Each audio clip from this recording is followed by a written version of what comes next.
And we're back with another episode of the Lakers Fast Break podcast. It's our NBA free agency special. It's Gerald Glassford coming right back at you here from the Lakers Fast Break Pop Culture Cosmos, where we cover the latest news and trends of pop culture each and every week, twice a week, wherever you get your podcasts, plus also as well, Game Source and Inside Sports Fantasy Football. The great folks at LakersBall.com, you know they're talking nothing but free agency, who will we keep, who we get, who we sign, who we let slip away. Right there for you at LakersBall.com, along with Ox1947, Joe Soro. He also owns a business, and he's still going to be on today's show, so go ahead and support his business today. SynBlades with a Y.com. Also, as well, LakerTom is right here beside me. He's the #1 Lakers blogger that's out there. Go ahead and catch all of his great blogs today at Lakerholics.com. And Jamie Sweet, a.k.a. Yami Sweet, with his 5 Things articles. Go ahead and see how he continues to troll LakerTom each and every day at Lakerholics.com. Our good friend John McCallion on YouTube, he's been doing many streams lately. Plus, also as well, want to make sure everybody knows that, and congratulations to him, because he's lost 50 pounds. Oh, there's Joe Soro right there for you, right on the road coming home. But I will say, though, congratulations to John on losing 50 pounds, and you get to see his conversations each time out if you subscribe today on John McCaley on YouTube. Also, as well, want to go ahead and make mention of Stone Hansen, who's done a tremendous job on the NBA draft and on this show. So go ahead and support him on the Upside Swings NBA Draft podcast. Plus, again, if you'd like, subscribe, follow, or do anything that you can to support us right here at the Lakers Fast Break, where we now have 700 subscribers. We have hit 700 subscribers on YouTube. So please go ahead and help us out by even finding more people that will subscribe to get the latest notifications on when we go live on the air with the latest Lakers Fast Break. I will tell you what, though, it is free agency. Joe Soro is on the move. LakerTom is here in the command center. It is me, Gerald Glassford. Thanks so much for watching and listening. Appreciate it. Christian, good to have you here. Also, Daniel, he was even waiting for us and in the waiting room, so glad to have you here as well. It is free agency. Call me Oso. What's up? Truly appreciate you being here as well. And the best Lakers chat room that's out there, that's right here at the Lakers Fast Break. So much to hopefully see and go over here. I'm aiming for 4 hours. So I'm aiming to go ahead right now and talk until 6 p.m. We're going to see how it goes for me. If I last through it, I lasted through 6 hours on draft day. So we'll see here. But first up, good man indeed. You got to go ahead and check him out as the #1 Lakers blogger that's out there. It is LakerTom. And LakerTom, my friend, good to have you here for our live coverage of free agency. It is less than an hour away. And unlike in previous years, due to the tampering, things that have gone on and the punishment that's been laid down, nobody is really saying much at this point in time. There's not even a hint of what's going on behind the scenes. But come on, Tom. 601 announcement, a major trade. Yeah, you and I both know there's tons of things going on right now in the NBA and in Rob Pelinka's office primarily. I remember commenting to somebody on Twitter that if the Lakers aren't tampering, they should be tampering. A lot of these deals, just like trades, actually happen with relationships, and they don't even, you don't even know that the guy is really talking to multiple people, and instead he calls up 2 or 3 of those guys who he's done deals with in the past, and boom, all of a sudden, and so we got a lot of guys taking a lot of meetings. Thank God for Zoom. at least in the old days, these guys would have to fly off to every one of these cities, and it would take forever for free agency to happen. Yep. So I think they ought to just change the rules, and once the team's out of the playoffs, their free agents can talk to anybody. Just makes so much more sense. You just can't sign anything official until the final day. And, that'll even things up, because right now, that it just gives the insiders the relationship advantage, Now that could help us. Maybe Brooke Lopez and Darvin and Ham were, exchanging summer vacation plans, and Darvin happened to mention that, hey, we really could use a center, but all we can afford is the MLE. But with early bird rights, we could jack that up and we could add a few years on there in order to compensate it. And next thing you know, we have one of those, 601 announcements. The Lakers have reached a deal with Brook Lopez to take a hometown discount and a lifelong pass to Disneyland to sign with the LA Lakers. Oh, that might be in the works. That's for sure. I think it's right now we're on the Bruce Brown trail. If no big cap space team comes after Bruce Brown, we have a good chance of signing him with our non-taxpayer MLE, and that's really what we gambled everything. That's why we declined the team option on Beasley and didn't guarantee Mo Bamba's contract. So we made a choice to basically hard cap, which is ironically 14 of the 30 NBA teams have pretty much now committed to hard capping, and they're all going to be going to try to use the non-taxpayer MLE. What's innovative about it is the NBA finally has discovered how to get teams to spend less money and manage their finances properly. They raised the ceiling, the floor, so everybody's got to spend 90% of their total amount of the salary cap in order to qualify. And they've also now made it so that if you stay underneath that first hard cap, you get this big advantage of being able to have $16 million worth of advantages versus just $5 million if you don't. So the Lakers have chosen the right path. It allows them still to keep everybody. We may have some tough negotiations of a couple of $1 million here and there with Hachimura or other people, but generally we're bringing back everybody, and we'll try to bring back even Schroeder and possibly even Lonnie Walker. It just depends. I think Schroeder and Walker are both questionable, especially considering the players that we drafted and so forth, which two more guards and wings that play those same positions. But a lot depends. I think Brook Lopez is like 100-1 shot. Bruce Brown, I think, is 50-50. I think we have a good shot at him. We'll see. Again, there could be some teams that overpay for him. The bidding war for him seems to be there, unlike for James Harden, Kyle Kuzma, and some others, which have not seen their market dry up a little bit. But also here today, good man indeed. You got to go ahead and check him out. It's Ox1947 today at, of course, lakersball.com. It is Joe Soro on the road, my friend, heading back to the house to go ahead and be part of our full coverage. My friend, I hope you're driving safe, but the biggest news today is all the ESPN layoffs. No real news yet on the NBA free agent front.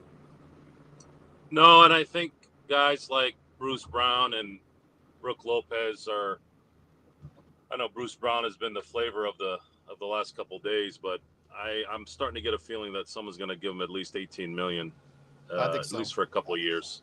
So I wouldn't be too excited about that particular signing. And then Brook Lopez, there really hasn't been any concrete discussion on what he would do in LA. LA just doesn't have enough money for him either. And Christian Wood, I'd say within the last 24 hours has become an option. If his, let's see here, as I turn, if he's been a problem personality-wise for almost all the teams he's been on, that might be an advantage for the Lakers to get him at a price that would work for them. I'd say that would be more of a reality there if we were to get enough for him. If we were able to get a center that could actually contribute. And what'd you say, Tom? As I think that the question with Wood everywhere he has been has simply been his defense. His offense is great. He can attack the rim and he can throw it down and he can shoot the three. It's just It's just the defense is a lot of the time seems like he's not trying. Now, that's the reason that he's getting looked at is because his price range is $10 to $12 million in most of the estimates. And that's, what we've got at offer is a $12.4 million MLE that we would prefer to spend upon one player who could have impact, and either be a guy who you could start at small forward in a small ballish lineup like Bruce Brown, or a guy like Brook Lopez who can start at center and allow you to slide James and Davis down a position and have positional size advantage against everybody, at least in the front court. So I think that he's a possibility. I definitely thought he was possible. I'm the first one that brought it up earlier this week. So I think that it's going to be something that the Lakers might have to, especially because Vucevic got priced up.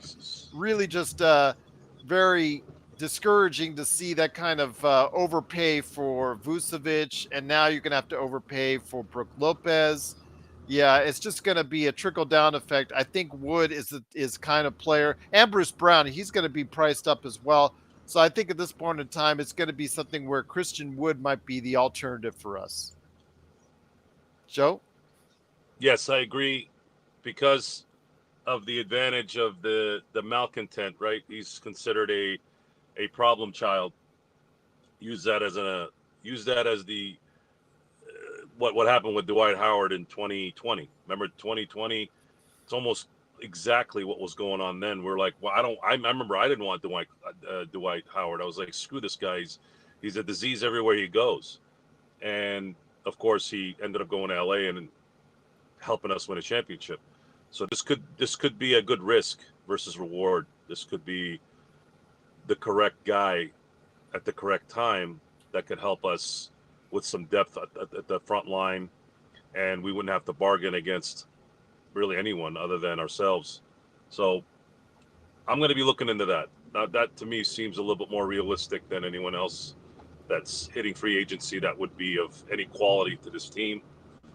Who was it? Was it Mississippi Dog mentioned something that kind of has been on my mind a little bit. I think Bruce Brown is being a little overrated. I didn't say it last night, say a couple of days ago. Well, because the thing is, he fits in that Rui Hashimura territory where he played his best at the right time. Well, the other thing that Bruce Brown brings is you have to remember why we have such a problem at point guard right now.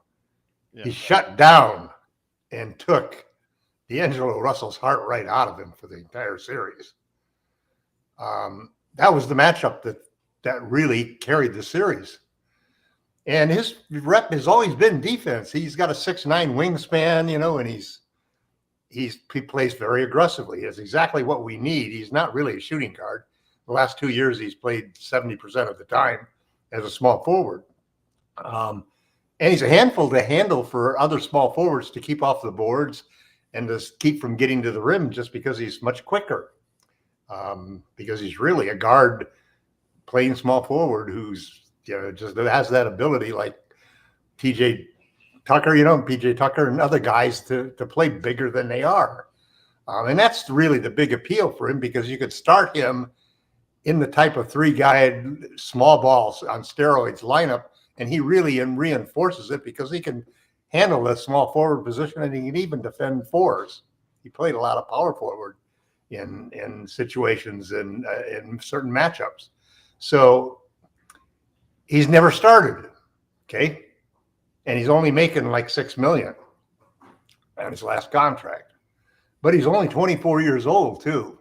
He's a LeBron and AD type three-point shooter. He could, at best, he might be 35%. At worst, he could be 30%. But he fits the mold of being very aggressive, and he's a guy who gets rebounds and assists, and that as well as scoring points. And it's hard to think of teams going over. I mean, the teams that you've got are like the Pacers, the Mavericks, the Knicks. I'm trying to think of who was the other team that they were talking of. Pacers, Mavericks, Knicks, and Rockets, I guess, because Rockets have got $60 million. Yep, they got some money to burn. But money's going to go way quick. It's just like Detroit was on the list of a team with cap space until they decided to take the dump of a salary, in order to get a couple of second round picks and a pretty good player, and they're using their cap space to do that. So so many of these things I think are already decided either because they're with the team that you're on and you can talk to them. And so you already have an idea of what you're going to do. And they just may be waiting to see if anybody comes in with a better offer, in the first couple hours. But I think a lot of these deals are already predetermined because of that. And there's probably a good share of tampering between people who know each other. That's why they invented burner phones, my friend. Yeah, for sure. By the way, Bruce Brown is 26. Just to let you know. Is it 26? Okay. Yes. But once again, it is the Lakers Fast Break. It is our live coverage of NBA free agency, the start of which is going to happen in less than 45 minutes. Already got a nice crowd there in our chat room, the best Lakers chat room that's out there. It is the Lakers Fast Break. So I ask you, Joe, again, the Lakers go into free agency not only having to re-sign their own free agents that they're targeting, but also try and build upon that with the 12.4, the 4.45 biannual, the 12.4 million as far as the exemption that they have, but also some veterans minimums that they can see they can utilize as well. So there are some options for the Lakers, but they have to be very busy and they have to go ahead and make sure they target people right away before they go and get stolen by another team. Yeah, they're gonna pay attention to what they already have, make sure those are taken care of, and then whatever kind of comes their way, they'll address it when they have to. They better have an early meeting with Kyrie. That's all I could say. It's through a phone. It's likely through a Zoom call or hopefully, FaceTime, man. Well, it's in LA though. He's doing it in LA. Yeah, I don't. The Lakers and Clippers will be in person. He's not going to insult them by that. I don't really see why that conversation would take too long, anyways, unless there's a side. Well, it's like waving crack cocaine in front of an addict, The Lakers and a superstar, Lakers and Kyrie Irving. Come on. You don't let them in the same room together alone. They're separated by $30 million. There's zero chance I know that ever even gets brought up. Yeah, we thought the same thing about Russell Westbrook. That's a completely different scenario. Yeah, you guys did. No, you're not listening. Gerald, you're not listening. That has nothing to do with now. This is a completely different situation. Kyrie to come to LA, he'd have to take a $30 million pay cut. That's not going to happen. He knows that, but then why is he still having meetings with Phoenix and other teams that can't afford to pay him? What's the meeting and discussing possibly a trade? That's the only way that even becomes a option. It's just showing respect to Kyrie Irving and to superstars who want to have a meeting so that the next superstar will give you a meeting. That's all it is. It's nothing more than building goodwill. Why burn a bridge when you don't have to? Kyrie asked for a meeting. He only included a few teams. Let's give him a meeting. LeBron's not going to, the Lakers are not going to not give Kyrie a meeting. And really, it's not going to hold anything up. I was almost just like joking. The real good news that I've heard from Jake Fisher is this proposed 1+1 deal with D'Angelo Russell for $20 million. 2 years, $40 million, with the second year being a team option or non-guaranteed. I think that would be a terrific win-win for both teams. I think that's still an overpay. That's still an overpay. It is. Well, it will be within we'll still have $5 million left to spend under the hard cap if everything comes in as it is, and there'll be other places where we may have to spend it. But you take that deal because it has no long term, and you can move them at the trade deadline. And with the hard things coming in from the next year at the CBA, all of the harsher stuff starts to fall in. There's going to be a lot of teams looking at the trade deadline for expiring contracts. and you'll have a $20 million expiring contract that you'll easily be able to move for the kind of help, maybe wing help that we really want, or a center that we really want. And it doesn't necessarily, I think we have to wait 90 days after signing him to an extension. That's what this would be, is a 2-year extension with a second year, having limits on it. But that's good news, because if he walks away, for example, what do you do? What do you do at point? You're going to rely totally on Austin Reeves? It would cause problems for the Lakers in that sense. And you want stability coming back. Like everybody always conveniently forgets, we wouldn't have been there without D'Lo. And every player at one point in time has a disappointing Game 7, series, playoffs, year, whatever it is. He still has value, and especially if he plays well for the first quarter of the season. I think it's a smart move and a good move. I hope it happens. It makes good sense to have a non-acrimonious transfer and moving on if you're going to move on from him as a point guard. And it gives you some good leverage to make a deal to bring in some help when you come to the trade deadline. I think it's a win for the Lakers, both for right now and at midseason. And I think that's one of the most important things that they had to resolve positively. They had to come out of this somehow with a point guard. Okay. But with D'Lo, again, if they sign him for too much, I think that's going to be a mistake for the Lakers. But we'll see. Because, again, he has so many holes in his game that easily gets exploited in the matchup. The right matchup, he essentially can cost you games. And if that's the case, that's something I don't want to see, because we're just going to be reminding everyone at this point in time. But, as a effective point guard for the regular season, I guess, again, if you sign him for around 12 to 15, I could see that happening. But if you sign him for anything more, I think it's an overpay. Joe, if you're still on the road, my friend, I don't know if you can hear me. Are you out there? Okay, and if you can, please let us know your thoughts on what you would sign D'Lo at right now. Can you hear me, Joe? It's a good question. Can you hear me? Yes. Can you hear me? Yes, I can hear you. Go ahead, my friend. On D'Lo, what do you think D'Angelo should go for in your? Good. I'd say 3 for 20 each would be the right number. Yeah, see, that's still an overpay for me. That's still a way overpay for him, unless you're planning to get rid of that contract for something better when it comes along, and you use that contract accordingly. Yes. I think, again, that's you put it again. He is not a $20 million player. If you're going to value, if you're going to value Austin Reeves as a $20 to $25 million player, he might get more in the open market. We'll wait and see. We could find that out very shortly. Then you have to go ahead and ask yourself, is D'Angelo Russell in the playoffs giving you that kind of return during the season? That's again, the wrong question. It's the wrong question, Gerald. No, it's not. It's the question I'm asking. With all due respect, the question is, do you have a better option than D'Angelo Russell at point guard? I didn't say that at 20 million. I said at 20 million, it's an overpay. At 12 to 15, I don't care if it's an overpay. The question is, you don't care if it's an overpay. No, because frankly, you're only going to keep him for another couple months.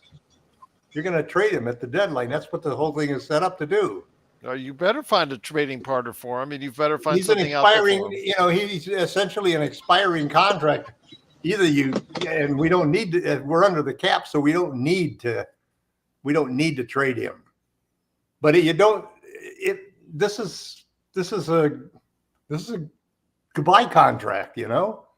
It's nice. Been nice having you on the team, D'Lo, and let's end this amiably. Here you're a little bit overpaid. I agree. You're a little bit overpaid, but that helps you in your situation, and you can redeem and prove you're worth that by playing well in the first half of the season. And we'll try to trade you somewhere where you got a good future, where it really benefits the Lakers. I mean, that's the reality of the situation, because we essentially got him to agree in principle to a 1-year deal. That gives us time to make a transition at point guard. We don't have to scramble around and take our starting shooting guard and convert him into a point guard, or decide that our priority of getting somebody else to take the playmaking and workload off of LeBron has, we've been trying for years to do that. We finally have somebody who did a pretty good job of it in the regular season in D'Angelo. Let's give him a chance to do that the first couple of months, and I'm sure we can find some way to trade him for something more valuable than he is. Or he'll perform well and we'll be happy with it. Who knows? But it's the best resolution we have, and it's not one that I'm not thrilled with it, because one thing I always hate is having a player around who's not going to be, who knows that he's not part of the long-term plan. I mean, that's like the guy who's always off to the side at the dinner table and off to the side at the huddle and, off to the side in the bus. He's not part of the team because he's not going to be part of the team. But this is the best way out of it right now than trying to sign and trade him to somebody else. Although there are a hell of a lot more teams now that can easily sign and trade people, or receive sign and trade people, because of 14 teams being under the cap now. They're under the hard cap. We'll just have to see. A lot of it too depends. It's all a pretty simple thing. If you don't get Brooks or Brown, then you're on to probably splitting that MLE between people. Unless for someone like Christian Wood. Christian Wood is probably going to get the full MLE. There's probably going to be a bidding war on him, because big men, big men with any kind of skill for free agents are going to be a high commodity. If I were there, Gerald, I'd be with you on Christian Wood. I've always liked Christian Wood, and I've always felt that he had the ability to play good defense, and he just. Since I mentioned him in that 3-man trade a long time ago. Yeah. But here's the thing: half of every one of these decisions is really being made by Darvin Ham. I think that's pretty apparent. They're checking with Darwin on everybody, and they're not going to take a player. Why do you think Bruce Brown is so high on the list? He's an A+ defender. He may be for his size the best wing defender in the league, or one of them. They know he does not a great 3-point shooter, and he's streaky as hell. But man, they love the physicality and what he brings to the lineup in that sense. They love the fact that he is really a dog. The guy who he's guarding, look what he did to D'Angelo. I mean, that's one thing that I've tempered my feelings about D'Angelo's failure to be, let's say, okay, a bad series. Let's not call it a deadly, lethal failure to his career or something, even though I'm sure I said that a million times online.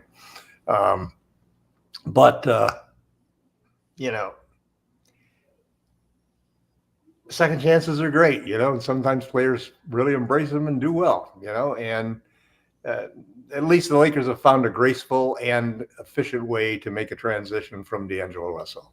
He's not going to be a Laker for long, but he'll at least hopefully do the job until we find some substitute for him.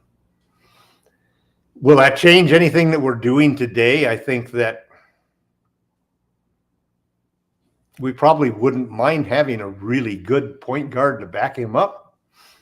Is that Dennis Schroeder? Man, there's a lot of controversy between that. And I'm caught in the middle, because there are some things about Dennis that drive me wacky and some things that I love about him. This is true. You have noted it on the show. Like D'Lo, he's won games for us. We wouldn't have been there without Dennis. So criticize him all you want, and pull your hair out at all of the crazy stuff that he does that drives you nuts. He's not Patrick Beverly, and he's not, he's nothing like that. But I mean, the guy tries to win, but I remember him standing up and just quitting on that play. And I swore to God that he'd never play again and wear a Laker uniform if I was a coach. Obviously, it was a little harsh, but or would you rather have Javon Carter, who's a better defender and can shoot the three really well? Can't do anything else. Can't shoot anything from anywhere in between. Can't drive to the basket. Can't really make a whole lot of plays for people other than simple plays. But he doesn't turn the ball over, and he can hit a three, and he can play good defense. He's a BAE candidate, $4.5 million, as I think Schroeder would be. Schroeder thinks that $5.9 million is not enough for him. That's the taxpayer MLE, and he thinks he should. Well, the Lakers have a 4.5 biannual, and they have a 12.4 tax. That's what they have right now. Yeah, and they have non-bird. They can pay him $3.8 million. So that's a $700,000 that's at risk. Because the last thing you want to do is use the BAE that can be used on anybody versus the $3.8 million. Then you still have the BAE free. So Dennis doesn't get $700,000, but you can promise him, if he'll have early bird rights at the next flip. So well, if Houston and San Antonio don't get the guys that they're shooting after, a second-tier guy or a third-tier guy like Dennis Schroeder might be a target for them. And well, I think Dennis is going to get too much. I think Dennis will get more money than we will be willing to pay him or able to pay him. So I think Dennis is gone. I think Lonnie is gone. And Lonnie's situation, here's the irony of it. Lonnie's situation is the same as Malik's situation last year, and it's the same as Bruce Brown's situation with the Nuggets. They cannot pay him more than 20% because they only have non-bird rights on him. And that makes it really tough because they can only give him $7.8 million, and they know the Lakers are willing to pay him $12.4 million. But he's going to meet with them first, and they're going to promise him the sun and the moon if you just sign a 1-year deal with us, and then you'll have early bird rights, and we can double your salary, pay you $15 million, and then for 5 years or whatever. So it'll be interesting to see what happens, in 30 minutes when they open the bell and the gates. And what's the over/under in your mind, Gerald, for somebody actually reporting the deal first? Oh, I think it'll get reported right at 3:01. I think you'll start hearing the meetings at 3:01 Eastern time. Somebody's going to report something. Maybe it's just like somebody signing with their own team. Because if it's somebody signing with their own team, you can go ahead and announce that. Well, they can announce that now. They can announce that now. But that's what I'm saying. You could probably hear that at 3:01 though. You could hear that at 2:59 though. Yeah, that's true. But Shams and Woj want to time things out so it doesn't get too cute, and obviously because their tweets have been investigated before as far as being part of tampering cases that have cost teams their draft pick and a whole lot of cash. So I know that they want to be very careful about that. Again, that's why you have burner phones to go ahead and make these deals. And then, like you said, VPNs for those Zoom calls, those under the radar Zoom calls. WhatsApp. Yeah, they got WhatsApp indeed. But once again, it is the Lakers Fast Break. It's our NBA free agency live special. Truly great to have everyone here in the chat and everyone out there watching and listening. Truly appreciated. Call Me Oso says Lakers problems either go big and help LeBron for his last years or do what they can to keep both young players and a vet like LeBron and AD. I know that the idea over the course of the past few months since getting rid of the Russell Westbrook experiment is trying to build a team with some depth and bringing the core back. That's what at least Rob Pelinka has said, because I'm sure he hasn't been, if Damian Lillard knocked on his door, I think that would change his perspective. But outside of that, I don't see any one superstar changing the ideals for the Lakers and changing everything around. I think that they are trying to go ahead and retain some of the depth that they did finally have closing the end of last season. Well, I think they also realize that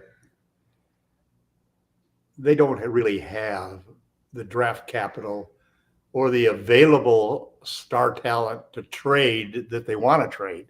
because they're not going to trade LeBron or AD. They just don't have what it takes to trade for a third superstar. Now, that puts them in a real predicament because they're going to need to trade for a second superstar or find a way to get a second superstar probably in a couple of years. LeBron James has a 1+1 contract after this. So he's really only guaranteed to play one more year. And then he's got an option, a player option. He could leave, he could retire. So do the Lakers, if they can't trade for him, what's the strategy? You have two strategies. You can, number one, you say, okay, fine, we better not use any of our draft picks for any of this stuff now because we're going to need them later when we need to trade for somebody to replace LeBron. So they may want to really try to make moves that would even bring in draft capital. They might take a contract for a first round pick. Or the more intelligent, smarter move would be to understand that what they really need to do is to keep the cap sheet clean so that when LeBron retires, they'll have the cap space to go out there and replace him. And that's what part of this whole structure of going hard capping and getting underneath the salary, getting underneath the first tax apron allows them to avoid having to pay taxes. And it puts them in a situation where as long as they stay down in that area, they can continue to improve this team because they've got quite a bit of room to do that. They can still, next year add another $10-20 million to the team. They'll have D'Lo's trade available. So they want to be in position so that when LeBron retires, that salary slot that he has is usable because they'll have the cap space to use that. And that's the real critical whole part of this strategy, that why they're hard capping. They're not hard capping in order to get the free agency $12.4 and $4.5 million exceptions that they can go over the cap with and sign anybody. Because they couldn't sign, they're going after $16 million worth of players they could not even think of getting before. So that's a big difference. And they're setting themselves up so they can have a clean cap sheet so that they can replace LeBron James by using his salary and recruiting a free agent rather than trying to trade for somebody when they don't have the trade assets to be able to do that, to get somebody of his quality, to get another superstar. Once again, it's the Lakers Fast Break. It is our NBA Live Free Agency Special.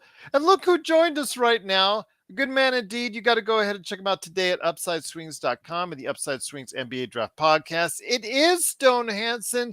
Stone, great to have you here. Look like you're cruising in right in the nick of time. Nobody's using their burner phones yet to go ahead and let anybody know that there's action going on in free agency. Twitter, the landscape is quiet right now. I think there's almost like memes of tumbleweeds going back and forth, but we anticipate something going on here in the next 20 minutes. Your thoughts on this, you were very gracious to go ahead and let us know last night on your thoughts on what the Lakers should target. Now that you've had some sleep, and hopefully you've had, your thoughts on where, you were talking last night in relation to where the Lakers were going to go. Has it changed? Has any of the thoughts changed on players you think the Lakers should now target? No, not really. The only name, I guess, that I would add to the list that just became available as I joined was Jock Landale from the Suns as like a potential backup big. They pulled his qualifying offer, so now he'll be an unrestricted free agent.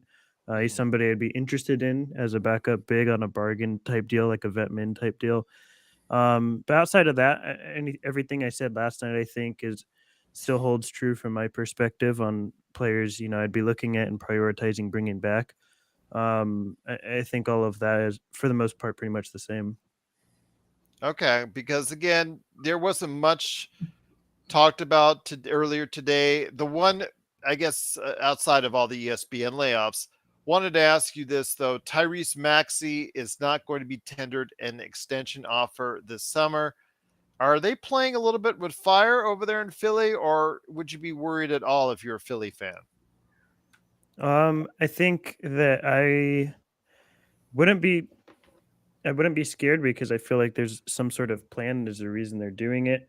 I don't think it's because they don't think Maxi is worth extension money. I think it's most likely because they have a plan to bring somebody else in. That would be my guess. I think that's sort of where they're at right now. I don't know exactly what's happening in Philadelphia. Obviously, Harden will not be returning, but there's I think a lot going on in terms of them figuring out who that replacement is going to be and who's going to fill that role. Um, and I think that there's probably more than meets the eye in regards to some of the star guards that's going to be rumored to be, sort of around the market during this time. I do want to mention, though, that the Lakers have announced their full Summer League roster as far as heading over to both UNLV and then also playing in the Summer League California Classic in Sacramento coming up here in this weekend. Do want to mention that actually Max Christie, Alex Fudge, Bryce Hamilton from UNLV, who I'm familiar with here, Demoy Hodge, who was picked up as an unrestricted, as far as someone that was undrafted, excuse me. You got Jalen Hood-Schifino is going to play some major time, hopefully for the team. Maxwell Lewis, the second rounder. Scottie Pippen Jr. and Cole Swider. So Scottie Pippen Jr. is actually on the team. He wasn't mentioned earlier, but he is. What is now, he on the team as? Because they have 4 three-way players now. They can only have 3. I think.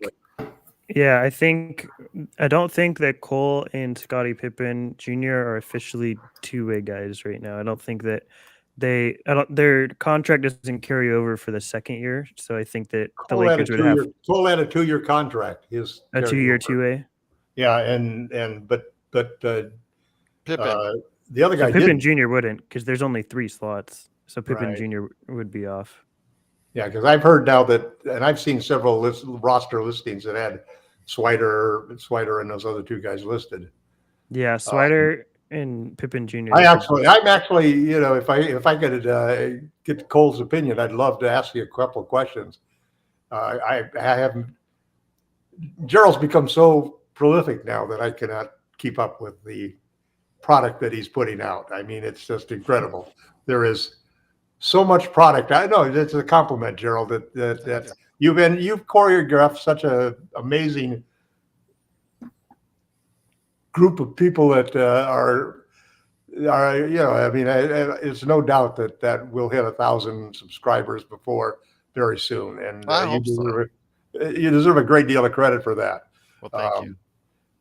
But I'm real interested to know what. By the way, you just made Joe sick. Two-way players that we added, Stone, because I thought that they were both better ready yet to help the team right now than the 2 draft picks that they had. And I wondered whether you saw that same thing that I saw there.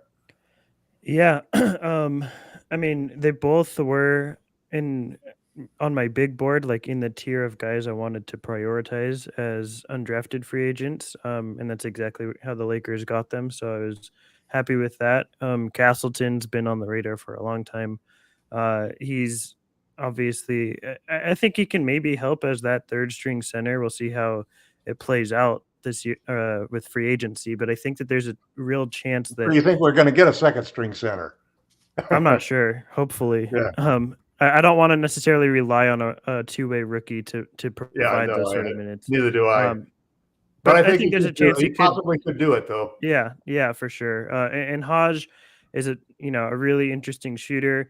The steal numbers are big in college, but part of that is just because the system he played in at Missouri really inflated that a bit. He was able to gamble a lot and take a lot of those sort of steal risks that I don't think are going to be there for him in college, but he does have good hands. Like, it's not like he's not going to be a 2.5 steals guy in the NBA, but I think he has good hands to deflect some stuff. So he's an interesting guy. He's obviously older. Both those guys are at the age where it's, they are who they are. They're not going to develop a ton more. But I think that for what they are, getting them as undrafted 2-way guys they're much better. They're much more interesting to me than Scottie Pippen Jr. and Swider were last year.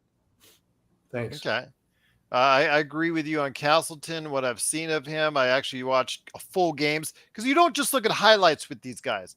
You got to look at total games and how they interacted during both halves of the game, not spliced up. So if we want to come to highlight Vegas, if we want to come visit you in Vegas and watch one of the weekend's games, which weekend should we come, Gerald? Oh, as far as for Summer League? Right. You got to do it sooner rather than later because Wembanyama, there is no way on God's green earth that guy is going to play probably every game for in Las Vegas. He's already not playing in the California Classic. They'll probably just play him once or twice. Usually you see this with all the teams as far as top draft choices. They only usually play them like in 2-3 games tops. Then they say, you know what? You're good for the rest of the summer. We'll see you. Yeah, I'm mostly interested in watching the Lakers young players play. Well, with JHS, again, the same thing. You'll probably see him in the first 1, 2, or 3. Again, the kid lacks athleticism from all the tape I saw, so I'm kind of worried about that. He has to develop a three-point jump shot. Otherwise, he's going to be really hard to find his mid-range spots, which he's actually very effective at. And, of course, he can facilitate, and is a great passer. We'll see how he can defend at the next level as well. But, again, Stone has, educated me quite a bit, and I have watched full games of JHS. And again, those are probably a better barometer of what you may see early on. You may see him develop into so much better of a player, and I'm hoping that that's the case and I'm wrong. But then again, what you see right now is someone who has a lot of things that he has to work on to develop his game. What did they bet on? They bet on his defense. Is that what they ended up doing? 6'6", yeah, and the fact he can facilitate. I mean, he's supposedly a good point of attack defender. He's not. And it was sort of like it seemed to me that they wanted to have that. They wanted a player of that mold. They want a bigger guard. They wanted a guard who could really do what Schroeder could do and at the point of attack, but wasn't 6'1".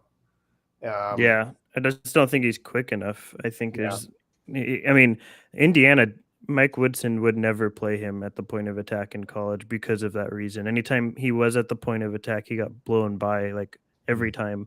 So he tried to play him as a wing defensively because, you're not getting guys that are as quick there that are blowing past you.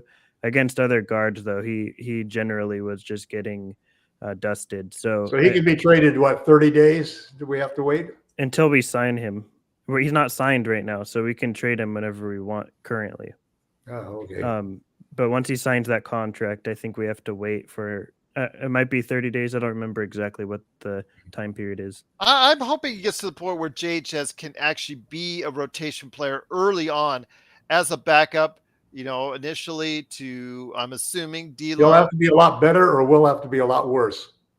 I hope it's the lot better part, that's for sure. I'm hoping Max Christie and JHS will be the two guards off the bench that I'm hoping that the Lakers can lean on. I'm hoping for that. Again, as Joe said, I'm hoping that the earth can also have air as well. But, Joe's being his facetious self right there for you in our best Lakers chat room that's out there. It's the Lakers Fast Break.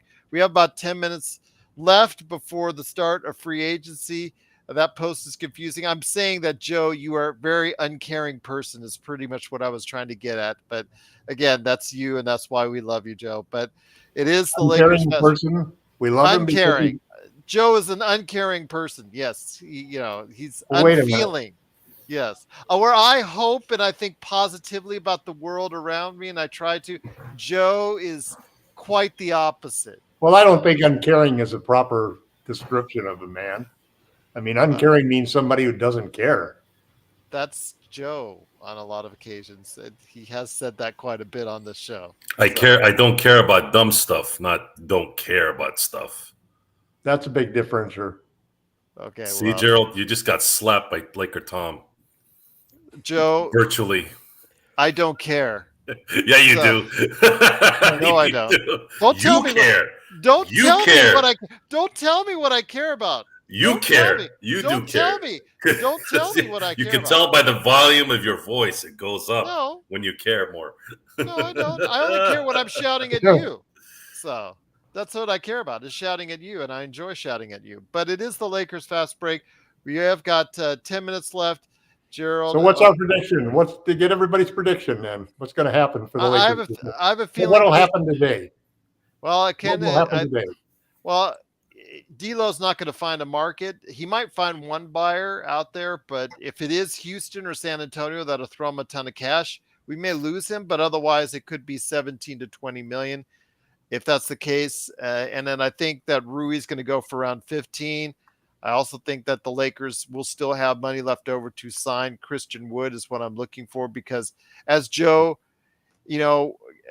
all kidding aside, was right and very adamant on his getting a 5 that can start. That's what I think we need to do, is we need to find a starting center to put AD I agree with over that. 4. I'm pounding that bandwagon for so long that I'm tired. Mississippi Dog, the Lakers will offer Austin Reeves Get ready for the reports to come in right about now. $52 million extension. That's great, Mississippi Dog. That's the most they can offer.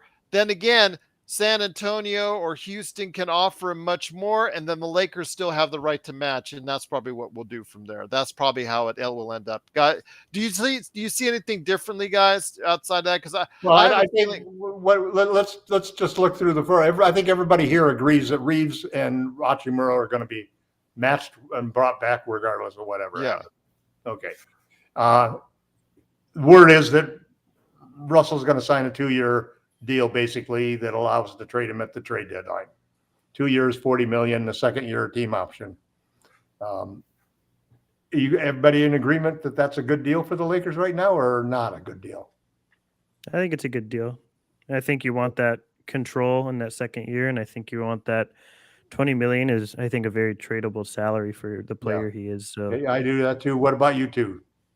I still think it's an overpay, but in this marketplace, then again, if Vucevic gets 20, think about it. If Vucevic gets 20, why not D'Lo? But if D'Lo's next year 20 is going to feel like last year. That's 25.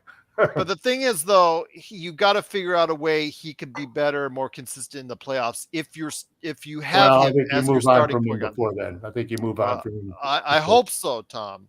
Sounds like so that's 3 guys. That's 3 guys out of the way. How many? My vote for Schroeder is that he's not coming back, but you get a better offer from somebody else. I agree. If we could get him at the biannual, I'd like him back, but I don't know if he takes that. I would take him at the $3.8 million. I wouldn't waste the biannual on him because we it's only could offer him $3.8 more. million. I think if we don't bring him back, I'd like to target Dennis Smith Jr. I'd like to target Javon Carter. Yeah, he works too. Somebody who defends the point of attack, basically. Because we lose Schroeder. I mean, he was our only guy that really could do that. So we got anybody who wants to keep Schroeder for 4.5 or more. I think he'll get more. I'd be okay spending the biannual on him, but that's just me. Okay, so biannual is the limit for Schroeder. 4.5. Okay, Schroeder wants more than a biannual. Goodbye. Yeah. Okay, that took care I of don't want him. to split the MLE on him. Walker can get 7.8 million with just his non-bird raise. He's going to leave just because of the fact. Remember, he was in the doghouse for quite some time. Well, with the Lakers, and there's a chance he could be there. He might not get an offer better than. I mean, I don't think we're going to pay him 7.8, but I'll bet you we could get him for 5. I understand that, Tom, but he's looking. Would you take him for 5? Would you keep him for 5? For 5, I would probably, but again, over Dennis Schroeder, who played more during the season. I'd rather bring Schroeder back. I would rather bring Schroeder back than Walker. Yeah, because Walker, again, he was in the doghouse for the last month of the season. So if we can bring back somehow I'm frightened of Darvin Ham starting Dennis Schroeder, and I'd almost rather have him off the team. Well, you and Zangerstein and those small guards, I agree with you. Those small guards doesn't work. But if we get Bruce Brown, you can play 3 guards all day long, but don't make one of them, Dennis, please, man. JHS though has to project better than what Stone or myself think at this point in time. I think Hodge at 24 is going to be far more ready to help the team than 20-year-old JHS. This is important because it does tie back to the Lakers. The Rockets and the Raptors are in a bidding war right now for Fred VanVleet. Not Right. this doesn't matter for the Lakers because I don't think we're getting him, but it 40 matters in the million? sense. So with the Rockets, it sounds like it'll be a 2-year for $80 million deal. Oh, If it's the Raptors, it'll be a 4-year $120 million deal. So he could take short-term bigger money or longer-term lesser money. But if as Lakers fans, we should be rooting for Houston to take him because yeah. if the Raptors keep him, the Houston still has 60 million in cap space to spend on guys like Brook Lopez, whoever else is out there that are free agents that we might want. So the more money that's off the books from salary cap teams, the better. And if he returns back to Toronto, that's something we should be rooting against for. Yeah. I think You don't want to root for Lakers fans. Kuzma in Indiana too. Kuzma in Indiana is the same situation. I think Bruce Brown's going to be in Indiana. I think they're going to be able to offer him more than anybody else. Then I'm hoping for Kuzma in San Antonio to fill up a lot of that cap space. I think Kuzma might end up back in Washington. The Lakers did offer that 452 to Reeves. That's obviously going to be someone else is going to put a bigger offer out there. They're not going to let him go for that cheap. No, but we'll see who it is. No, they'd rather screw the Lakers because they know the Lakers are going to match it. So, well, Joe is predicting that San Antonio will be the one that. Yeah. Well, who else? From what I know, who else it'll would be the Spurs. Enjoy screwing the Lakers more than San Antonio Spurs? It might be the Rockets. If the Rockets don't get Van Vliet, they're the only other team that has the sort of cap space to do it because after the Joe Harris trade, the Pistons don't have that sort of money to throw around anymore. Once again, it's the Lakers Fast Break. We're going to go ahead here and start free agency here in just a minute or two. Please like and subscribe. Like to get our show out there on YouTube and also on Facebook to get that generating, to get people to go ahead and get more eyeballs on what we're doing right here at the Lakers Fast Break. And if you subscribe or like the page on Facebook, and if you subscribe on YouTube, that little Joe right there in the right corner, go ahead and that will help you get the latest notifications on when we go live on the air with the latest Lakers Fast Break. We are 700 subscribers strong and counting. Hopefully you'll be part of that too right here at the Lakers Fast Break. We've got about a minute left. Joe, I know you're typing and much appreciated on what you're doing there in the chat. I have been watching it. Absolutely appreciate you doing that. Once again, it is Joe typing in as far as for the different tax levels. 182.7 is the second apron. 172.3 million is the first apron. 165.2 million is the tax level. Some big numbers to keep in mind for everybody out there that's listening to this after the fact. Your thoughts, though, Joe, as we head with less than a minute left for the start of free agency. The two priorities, I believe, will be D'Angelo Russell and Austin Reeves. I think the Lakers signed those two for sure. Rui is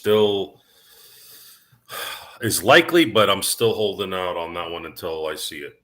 And then everything else will kind of be decided depending on what happens with the guys with salary cap room. Houston, San Antonio especially are going to dictate a lot of the movement after they make a decision on who they get and who decides to go there. I agree with you. My friend. Those two are the key players, I think, because those two have the most amount of cap space. It is 3:00 Pacific time. As Johnny 2K6, big shout out to you, my friend. Gates are open indeed. Unleash the dogs expect of hell. A flurry. Expect a massive flurry of stuff, I think. Absolutely. So I'm keeping my eye on Twitter.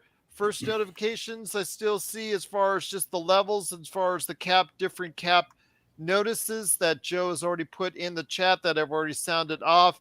The new NBA salary cap numbers for 23-24, according to Adrian Wojnarowski, the salary cap is 136. Tax level is 165.2. First apron is 172.3. Second apron is 182.7.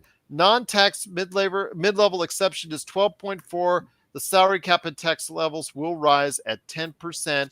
And the biannual is 4.5 once again. Teams below the 2022-2023 luxury tax received $15 million in distribution. Golden State and the Clippers contributed $300 million. Draymond is back.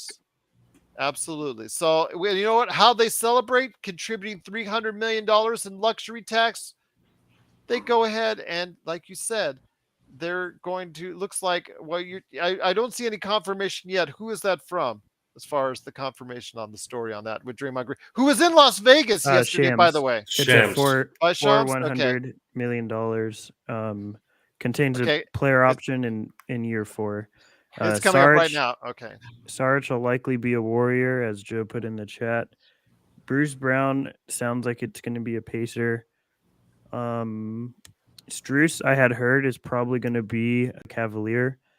We'll see how that plays out. I know Gabe Vincent didn't get the money he thought he would. He had a meeting with the Heat yesterday in LA, and they offered him 3 years, 21 million. Vincent didn't like that, so the Heat might revise their offer, or he might be moving on. So we'll see what goes with that. If I'm the Lakers, I'm interested in Gabe Vincent. I think he's interesting. Absolutely. But Draymond Green is the first big signing, 4 years, $100 million. He was here yesterday watching his fellow teammates, Curry and Thompson, really play badly as they lost their golf match here in Las Vegas. It was so funny seeing Thompson. He hit that tee shot and it hit the guy in the head down the fairway. I thought that was like, boink. Oh my gosh. Watch out for the slice on that one. But here also as well. Wait, who hit who? Thompson, when he hit a tee shot, you can look it up on Twitter. He hit someone in the head here in Las Vegas. So when he was playing in that match contest, he defines the word sniper even. Yeah, absolutely, indeed. But also here today, good man indeed. He's here for free agency coverage. It is LakerNic. LakerNic, great to have you back, my friend. Such a great part of our playback, and always great to have you here. Your thoughts initially on what the Lakers need to go ahead and do? You've seen they already most likely will offer what they can. The 4 for 52, I believe, for Austin Reeves. I think the bidding will go higher. Your thoughts on free agency as it starts right now? Yeah, Gerald, and salute to Joe, Stone, and LakerTom on the panel. Apologies in advance if my connection drops off. My reception isn't the greatest right now, but first of all, I'm glad the Lakers aren't offering that 4-year, $100 million to Draymond Green. That seems like a horrible contract. And with Austin Reeves, yeah, definitely have to bring them back. Been listening to the prior broadcasts, and I agree with you, Gerald, also Joe, in bringing a serviceable center. I think moving AD to the 4 will help with durability over the playoff run if we're fortunate enough to get there again. And yeah, I mean, this is a wings league, so hopefully there's some good prospects out there, but I know that the pickings are slim in that department. Trey Lyles went back to the Kings. Sorry, I'm just going to keep you guys updated. No, please go ahead and interrupt it as much as you can with the news on that. They need to hear it. So Trey Lyles is heading back to. Don't know what the money is yet. Don't know what. Yeah, but you also heard that Dario Saric is also leaning very strongly towards going to the Warriors. But Chris Haynes says right now that Rich Paul, obviously Clutch Sports has already reached out to him. Trey Lyles has come back to the Sacramento Kings.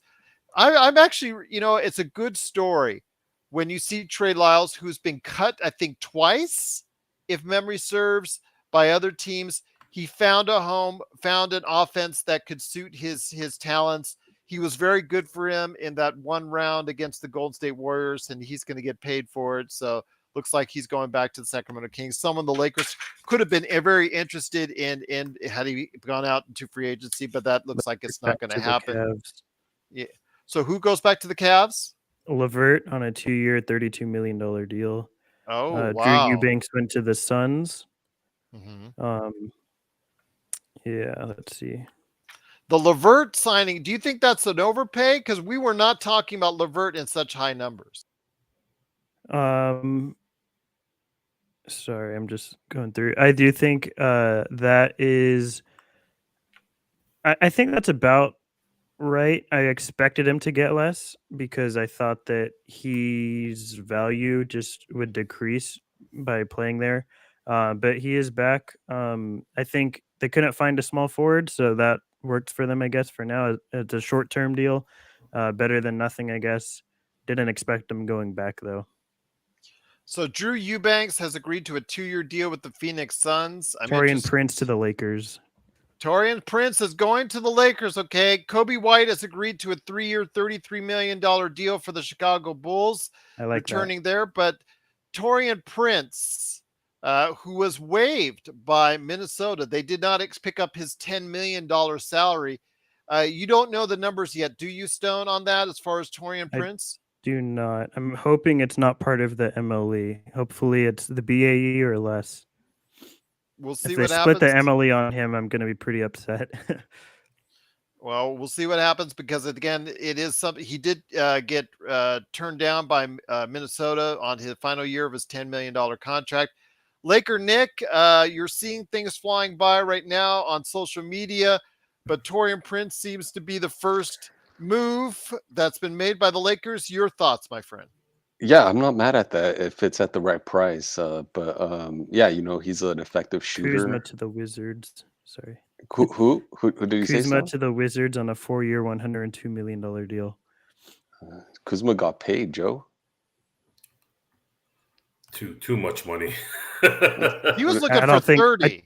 I don't think he's going to stay there. I think he's going to be traded. I'm sorry, but contract. Someone who can't shoot with his skill set, I don't know. That's probably 10 million more I'd want to pay. Kogi went to the Suns. Yeah, saw that. Back to the Suns, yeah. Again, it looks like an overpay. This looks like the beginning of a lot of overpays. And this is where we're going to have to we're probably not going to be able to get Bruce Brown. I think either Indiana or someone else is going to end up paying him. He's not coming to LA. Yeah, he's either going to get 18 or 20 million per from Sun. Yeah. I'm going to say this right now. I like the deal with Kobe White, 3 years, $33 million with Chicago Bulls. I think he, to me, is more valuable than Vucevic at the $20 million deal. Your thoughts on this? I know it's the Chicago Bulls and their mediocrity is in their window, but I think that for Kobe White, that's a player that could be earmarked for a trade if things go bad in Chicago, which I expect that they do. All right, that's Joe. Joe, what are you talking about? My bad. I was reading something. I don't know if you were talking to me or not. No, it doesn't matter. It's either of you guys. Anybody who wants to interject on that. Kobe White. Well, Bruce Brown is officially going to Indiana, by the way. Oh, there you go. Yeah. Gonna take the money. But 3 for 33, I think, is a good deal for Kobe White. Yeah, I don't know. I'm not a huge Kobe White guy. I've never really been a big fan of him. I think the Bulls really just need to pick a direction here. Like, it's so many guys that are just like, in their prime and not like super great, or guys that are just aging out of their prime. I don't know what they're doing. But whatever, I guess it's best for them. Woj is reporting as 340 for Chicago, so I don't know. Different reporting going there. DeAndre Jordan went back to the Nuggets. Oh boy, that's a major signing there. We're are in you guys now. Are you guys happy with Prince to the Lakers? Tom, I am. I think it's okay, depending on what he signs for. Tom, you're on mute. Let me put you back on. There you go. I get you got. Okay, your thoughts on Prince? I just need to know how much we're paying him. Yeah, that's the thing. If he's a minimum contract, that's terrific. If he's the full MLE, then I'm shocked. I'm going to say BAE for sure. Because he was wasn't that the contract he got that was declined around that same number with Minnesota? I thought it was like $10 million contract. Was it? He had a $7 million remaining, and they ended up waiving it because they would have just been paying too much in tax. So they ended up waiving his salary, and the Lakers hopefully got him for a lot less than that. We'll see what it is. If it's the biannual, I don't mind it, but I prefer it to be a vet min. If it's split with the MLE, any sort of split with that, I'll be pretty upset. Shams reported the 3 for 33 on Kobe White, so that's where I got it from initially. But I see Adrian's tweet for 3 for 40 on Kobe White. And thank you, Hugo, for subscribing. Truly appreciate you being part of what we're doing here at the Lakers Fast Break. Kobe White at 3 for 40. When Adrian Wojnarowski puts all the names of the agents attached to it and whatnot, it sounds so much more official like that. So I'm going to go with what you guys were saying at 3 for 40 for him. But Torian Prince, no numbers yet for him as far as signing. Obviously, is someone who can shoot from the outside and defend. Someone who could be a decent two-way player, has never really gotten the opportunity to really excel. He has been a spot starter at times.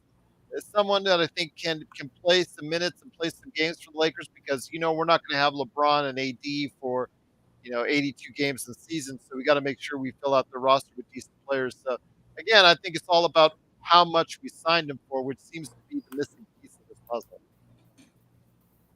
Yeah, Gerald, and I'm laughing at Mississippi Dog because I think some contingency of Laker fans have been clamoring for Cam Reddish for A long time. since pre-pandemic. Yeah, G-Up a to the long time. Suns. Who goes to the Suns? Kata Bates G-Up. Okay, now that might be a good pickup. A 2-year, $5 million deal. Yeah. That might be a good that's pickup. to round out your roster. I think that's a good deal.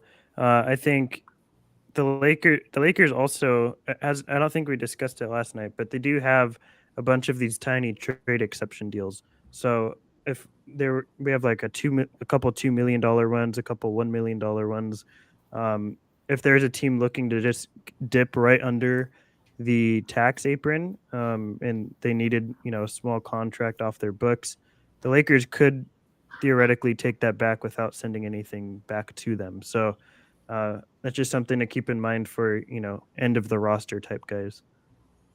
Definitely going to have to think about that because it looks like Phoenix is the early leader in the clubhouse as far as getting a number of players, which is again kind of surprising due to the limitations in salary cap. Why do you think that they're able to go ahead and get all these players already agreed upon? I know there's obviously they had these conversations. In the case of Josh Okogie, they could continue to do so because he's their own player. But let me ask you, Stone, how are they able to go ahead and reach out and get all these players at such a minimum cost so early in free agency? Because basically all these talks start on draft week. It's not official. Obviously, you're not allowed to by rules, but nobody follows those. I don't know why they're in place. And then to make some sort of point, the league will pick out one or two guys and try and make an example out of them. But it doesn't really matter because everyone does it every year anyways. Like I said, most of these meetings are actually taking place in Los Angeles. Most guys are in teams and personnel. They have their off seasons in LA. And a lot of these meetings are taking place in LA, and a lot of them happened this week. A lot of deals are agreed upon right, days before free agency hits. I know Kobe White had planned to be a Bull for a long time, remain a Bull, I should say. There's a lot of stuff happening behind the scenes that is well before the opening of free agency. And Stone, what about the conversations taking place even earlier than that? Like I'm thinking, exit interview time and stuff like that. Yeah, there's a lot of things that happen. Even a lot of things happen at USA Basketball for the big names.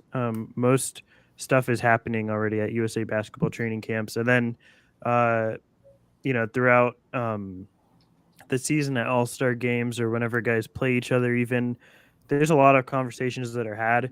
A lot of things are built on relationships. Teams and players will go there because they have some sort of rapport. I know Harrison Barnes was heavily recruited by Indiana because his ties to Halliburton and Rick Carlisle, like all this sort of stuff plays into free agency. Relationships are a big part of it. Money is obviously a massive part of it. And role. Those are like the three big things: your role, money, and relationship with teams. And that's what is going to factor in ultimately to whatever decision is being made for these players. Once again, it's the Lakers Fast Break. It is our live NBA free agency special. I'm here with some awesome individuals indeed. Stone Hansen from the Upside Swings NBA Draft Podcast, Joe Soro from SynBlades and LakersBall.com, LakerTom from LakerHolics.com, and LakerNic from our awesome Playback.tv playback channel, Lakers Fast Break. LakerTom, Thanks so much, PMC. Truly appreciate 700 subscribers strong. We truly appreciate everyone out there subscribing and following what we do right here at the Lakers Fast Break. It's been kind of a lull for the past minute or so, but we're seeing more activity hopefully here in the next minutes. What do you anticipate going on? Again, Damian Lee signing with the Phoenix Suns. The Phoenix Suns have been extremely aggressive for a team, Tom, that has been so severely cash-strapped. Well, I think that they've got to be the perfect landing spot, because not only do they have 3 superstars that people are going to go join, but you get a lot of open playing time that you wouldn't normally get on a team.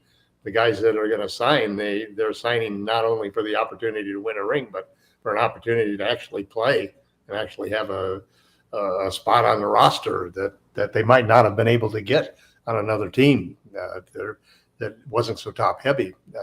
So it's a good opportunity for some of those guys to resurrect their career, to turn their things around, and to reset the value of themselves as a player. They should take advantage of that every opportunity they get. I hear all the time that you wonder about that situation with the Lakers, because those types of players are generally the 11th through 15th player on a team, because they're at the end of their careers. And now they're getting an opportunity to be the 4th, 5th, or 6th, 7th, or 8th best player on a championship contending team, because it's so top heavy that they only have 3 superstars and they've got to fill out the rest of the roster with people willing to play on a minimum salary contract. It's a good opportunity for them, and it's a difficult job for a coach to put together a bunch of makeshift people into a cohesive team and to turn them into a championship contender. Basketball is one of the few sports where that can happen, simply because there's only one ball and there's only 5 guys on the court at a time. And so the Prince deal is the biannual exception. Pardon? All right. The Prince deal will be the biannual exception. Great. So that's good. If not for him, because he lost out on $6 million this year, but for the Lakers, maybe it's a chance for redemption for him. We've seen mixed 2 results. years. 2 years, $45 million for Bruce Brown to the Pacers. Wow. 45 million? Mm-hmm. He jumped from 6 million to 22 million. Joe, you got to be off the mic. Stop. Go ahead, Joe. Unmuting my shit. Sorry. Every time I unmuted it, you kept muting it. I was trying to unmute you quickly because you were ranting and raving while you were on mute. Well, I was letting the guys talk. I didn't want to interrupt them, but wow, that's not a good sign for anything right now. If he's getting so, what do we do with that 12.4 million? We're not going to get. We're going to have to hope Christian Wood has burned every bridge. I hope I just did a search for Christian Wood. We're going to have to hope. Promising. We're going to have to hope he burned every bridge that other than the bridge in LA. Otherwise, we're not getting anybody of significance in free agency. But what do you think about the Taurean Prince signing for 1 year, 4.5? Well, he's a 3-and-D guy, right? And he shot 38% from 3. And he's not a D guy. He's definitely no defense, but he is a 3 guy for sure. If he's not a defense, from what I've read, the word is defense is one of his things, but I don't know. He's a wing. Everyone thinks a wing can defend. I don't know. I don't. Well, the problem is that you basically usually need somebody of wing size to defend a wing. Maybe you can cover a lot of wings that need defending in the West. You have 2 wings now that do sort of the same thing, except one does the other thing better than the other. So you have Vando and you have Prince now. One can shoot, one can't. The other can play defense. Apparently, Cornerstone, the other one can't. So now you can flip-flop those guys when you need to. It's very interesting how this is laying out, though. Again, the activity, you've seen the overpays so far. LakerNic, I want to bring you back in here real quick, my friend. You've seen the activity on the overpays. You've seen the activity by the Phoenix Suns. It seems like it's been a very coordinated effort so far on both ends for some of these teams. That's exactly right, Gerald. And like Joe says, this doesn't bode well in terms of the overpays that we've seen with Bruce Brown, Kuzma, also Draymond Green. I do like Taurean Prince at that price that Stone mentioned.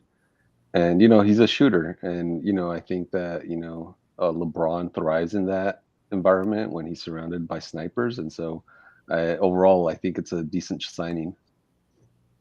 I think also under the radar as well, speaking of Indiana, because they did move beforehand, Stone, Chris Duarte to, of all places, Sacramento. So Sacramento has another 3-point shooter at their leisure who actually, we thought was going to be a great shooter, not much else in the league.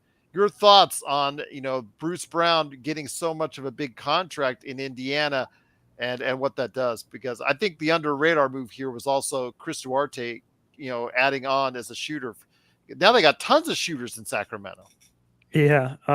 Real quick too, Jeremy Grant just signed a 5-year, $160 million deal with the Trailblazers. Trailblazers remain in basketball purgatory. Joe's just shaking his head. Duarte, I just think he's bad. That was one of the worst lottery picks. I think the Pacers spent a lottery pick on a 24-year-old who they end up trading for basically nothing right at this deadline. What pretty much a waste of a lotto pick. I don't think he's very good. He's another bad defender who gets the 3-and-D rap because he's a wing. I'd much rather have Taurean Prince than Duarte. So I'm happy that he went to the Kings and not us. But we will not have the biannual next season because we just used it. Exactly. Right, it's biannual for people listening. So every other year. How can they sign him to a 1-year deal on the biannual contract? No, it's just the biannual, meaning you have that 4.5. No, I understand it. Okay. Just like it doesn't make sense though when you say it. Yeah, that's true. Yeah, we signed him with a biannual, man. 1-year deal. 1-year biannual deal. Yeah, just interesting though that Golden State made some early noise. Phoenix has made the most noise with the most signings, under the radar signings, as far as little here, little there, little here, little there. I thought the Bates Diop move, I think, to me is something that stands out as one of the better deals so far in free agency. Taurean Prince at $4.5 million, I think, is also a very good deal for the Lakers. We've seen, Joe, these biannual or mid-level exceptions, these guys around $4 or $5 million. Some have played very well. Some have not played very well at times for the Lakers. Your thoughts, though, on Taurean Prince coming to the Lakers? I don't know a lot about him. I'm hoping that he can hit an open shot, play good team defense, which there is a comp on him in that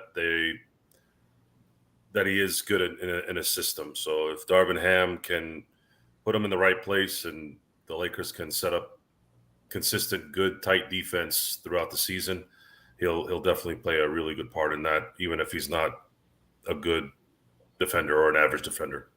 Kristaps Porzingis is expected to finalize a 2-year, approximately $60 million extension with the Boston Celtics. I haven't had a chance, LakerNic. We should have made. Yeah, but unfortunately did not. Your thoughts, though, Nick, on something we haven't had a chance you and I to catch up on, the Porzingis trade to Boston and what that does for that team. Yeah, I was, I don't know. I felt kind of bad for the Boston Celtics. I mean, they're Troy trying to Brown create to the Timberwolves. So Troy Brown left. Oh, so Troy Brown officially not a Laker anymore? Officially, yeah. What's the price on that, Stone? Why is that? Why is that even a highlight?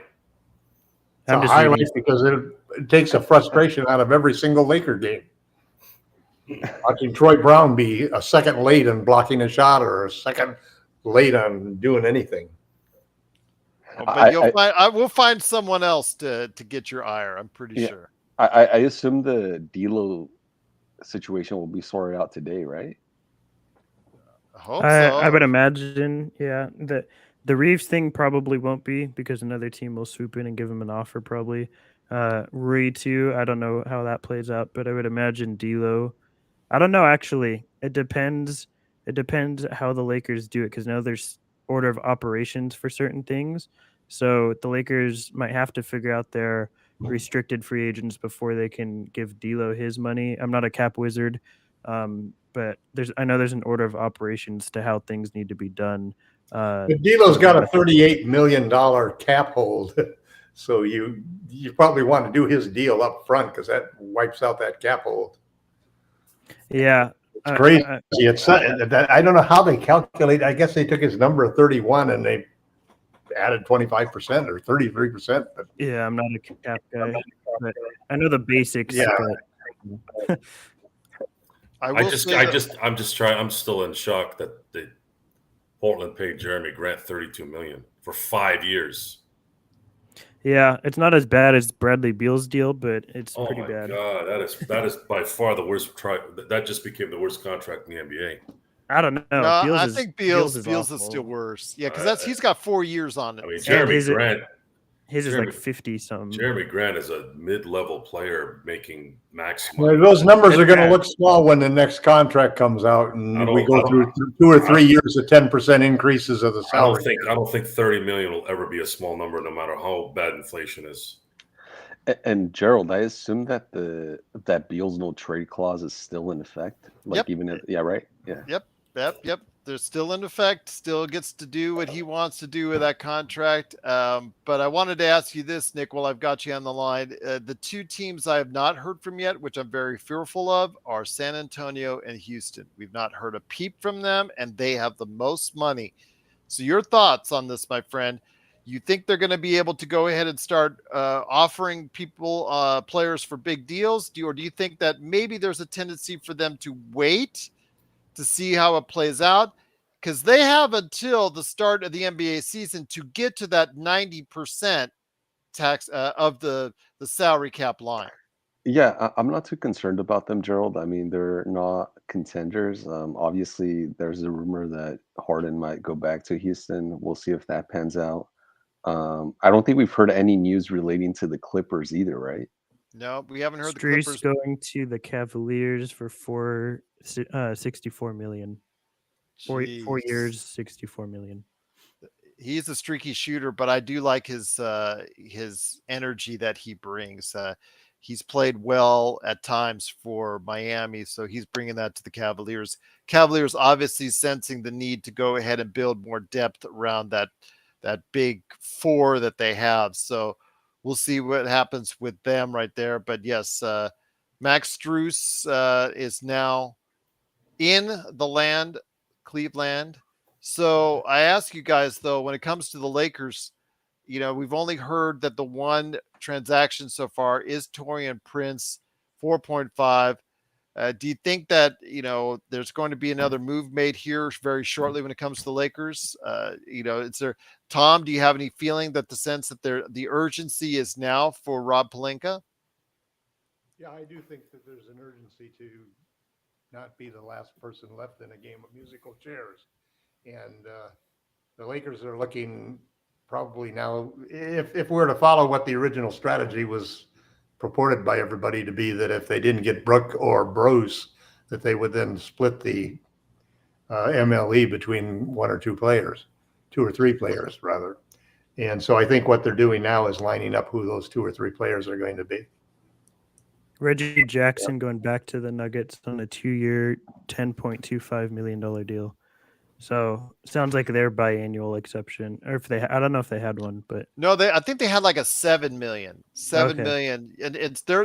Oh, they have the full room exception. They have the room. They have the room. Yeah, because they don't. That's for teams that had cap space, so they must have had a minimal amount of cap space. They're operating underneath the cap. Yeah, and yeah. That's the most they could offer anybody. That's Brown. They talked about so much how much they could offer, and the most they could offer was $7 million. That's why they got easily outbid by Indiana on Bruce Brown. So yeah, they got $7.8 million was the max. They have the same situation as we have with Lonnie. The Jake Fisher's reporting that he's being told a key option for the Lakers with their mid-level exception is Eric Gordon, a long-standing trade deadline target for Pelinka. He's believed to have several offers. No. That would be a huge disappointment. No. Well, there's no way. Along with him. No, you got another good player along with him. That might not be a bad. That's a waste of a roster. That would be a destructive signage. I don't think he's an NBA level player anymore. He needs to I think go.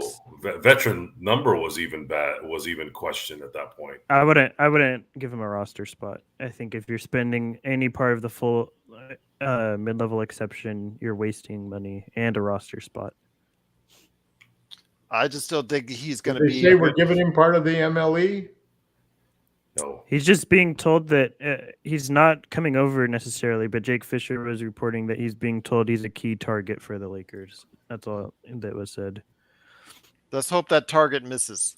So he said he's believed to have several offers in that range. So hopefully one of those several takes him off of the market for us. There are several offers for Eric Gordon for the MLE. That is what is being said. Are we out of our depth here, guys? I mean, seriously, what the hell is going on here?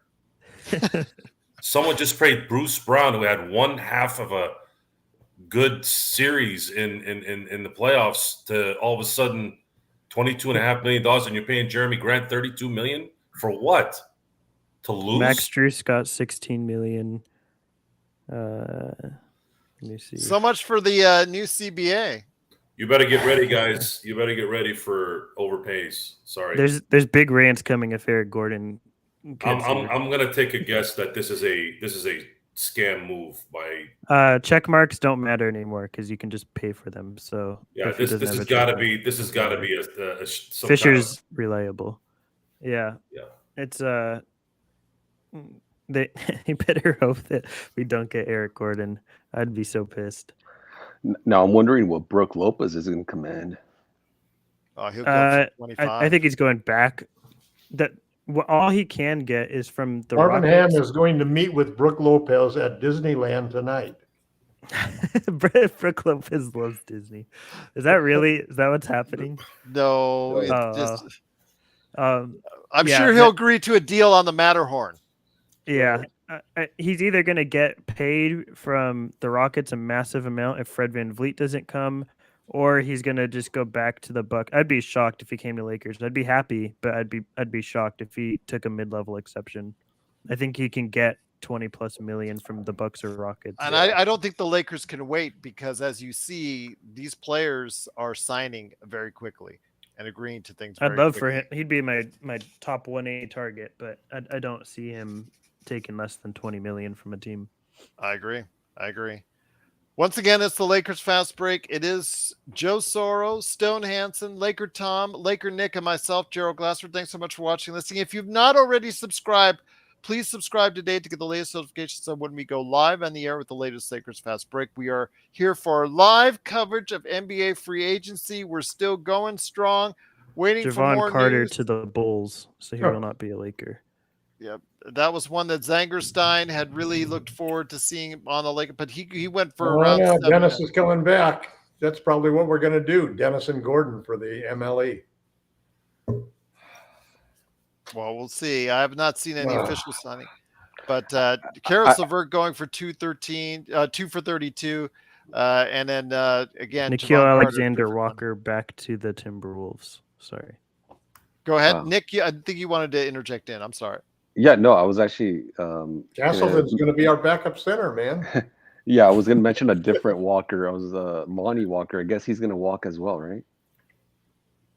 At this rate, it's a very good possibility. Although, if you're the free agents, Tom said it best, as far as he talked about on the team's end, you don't want to be the one that doesn't have a chair at the end of this musical chairs. If you're a player, you don't want to be on the outside looking in, because if these teams start spending the cash and don't have it here a couple days from now, you could be on the outside looking in on a worse deal than what you thought you were gonna have. So that's also right now, this money's starting to dry up a little bit. These options are starting to dry up a little bit for these players. So it's going to be very interesting to see who is left standing. And, would that be the case for the Lakers that they could take advantage of it, or will they've already signed up everybody that they can, because again, it's still right now, only thing that we've confirmed for the Lakers is Taurean Prince right now at the biannual $4.5 million exception at this point in time. Absolutely, Serge. Please like, subscribe, share, and hit the bell. Truly appreciate it so you get the latest Chimezi notifications. Metu to the Suns. That's so obvious, Gordon Schroeder. Who's going to the Suns? Chimezi Metu from the Kings. Are they signing every lousy player alive today?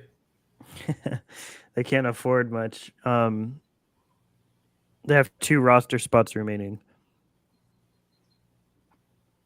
They're So, we'll aggressive. I'll see. give them that. They're trying just to fill out that roster. We'll see who else is there. It's all basically going to be minimum deals from here on out, though, for them. At this rate, they might sound Westbrook. Yeah. Well, let me steal ask my real heart. quick. I still think they have their MLE. I wouldn't take Westbrook for free. No, he's not a rosterable player. I think that, let's see. I know that Kelly Oubre was interested in rejoining the Suns, and I would really like the Lakers. I'd much rather the Lakers use their MLE on him than Eric Gordon. We'll see what happens. Still some interesting names out there in free agency, still yet to sign deals. One obviously is Fred VanVleet. We have not heard anything yet. Again, it still scares me, guys, that Houston and San Antonio have not been any part of this free agent movement yet, as of yet, free agency action. You know, there could be, again, some maybe desire to just wait it out if you're one of those 2 teams, because you're not winning very much with the teams that you have now. You could get some sweet deals for some teams that want to get rid of some cap space here if you just wait it out. Is that a possibility, guys? Joe, do you see Houston and San Antonio spending big, or do you see them holding on to their cash and maybe waiting for some good deals for them down the road? No, they're the big fish with the big money. They're negotiating for the bigger names like Brooke Lopez and Fred VanVleet and those guys.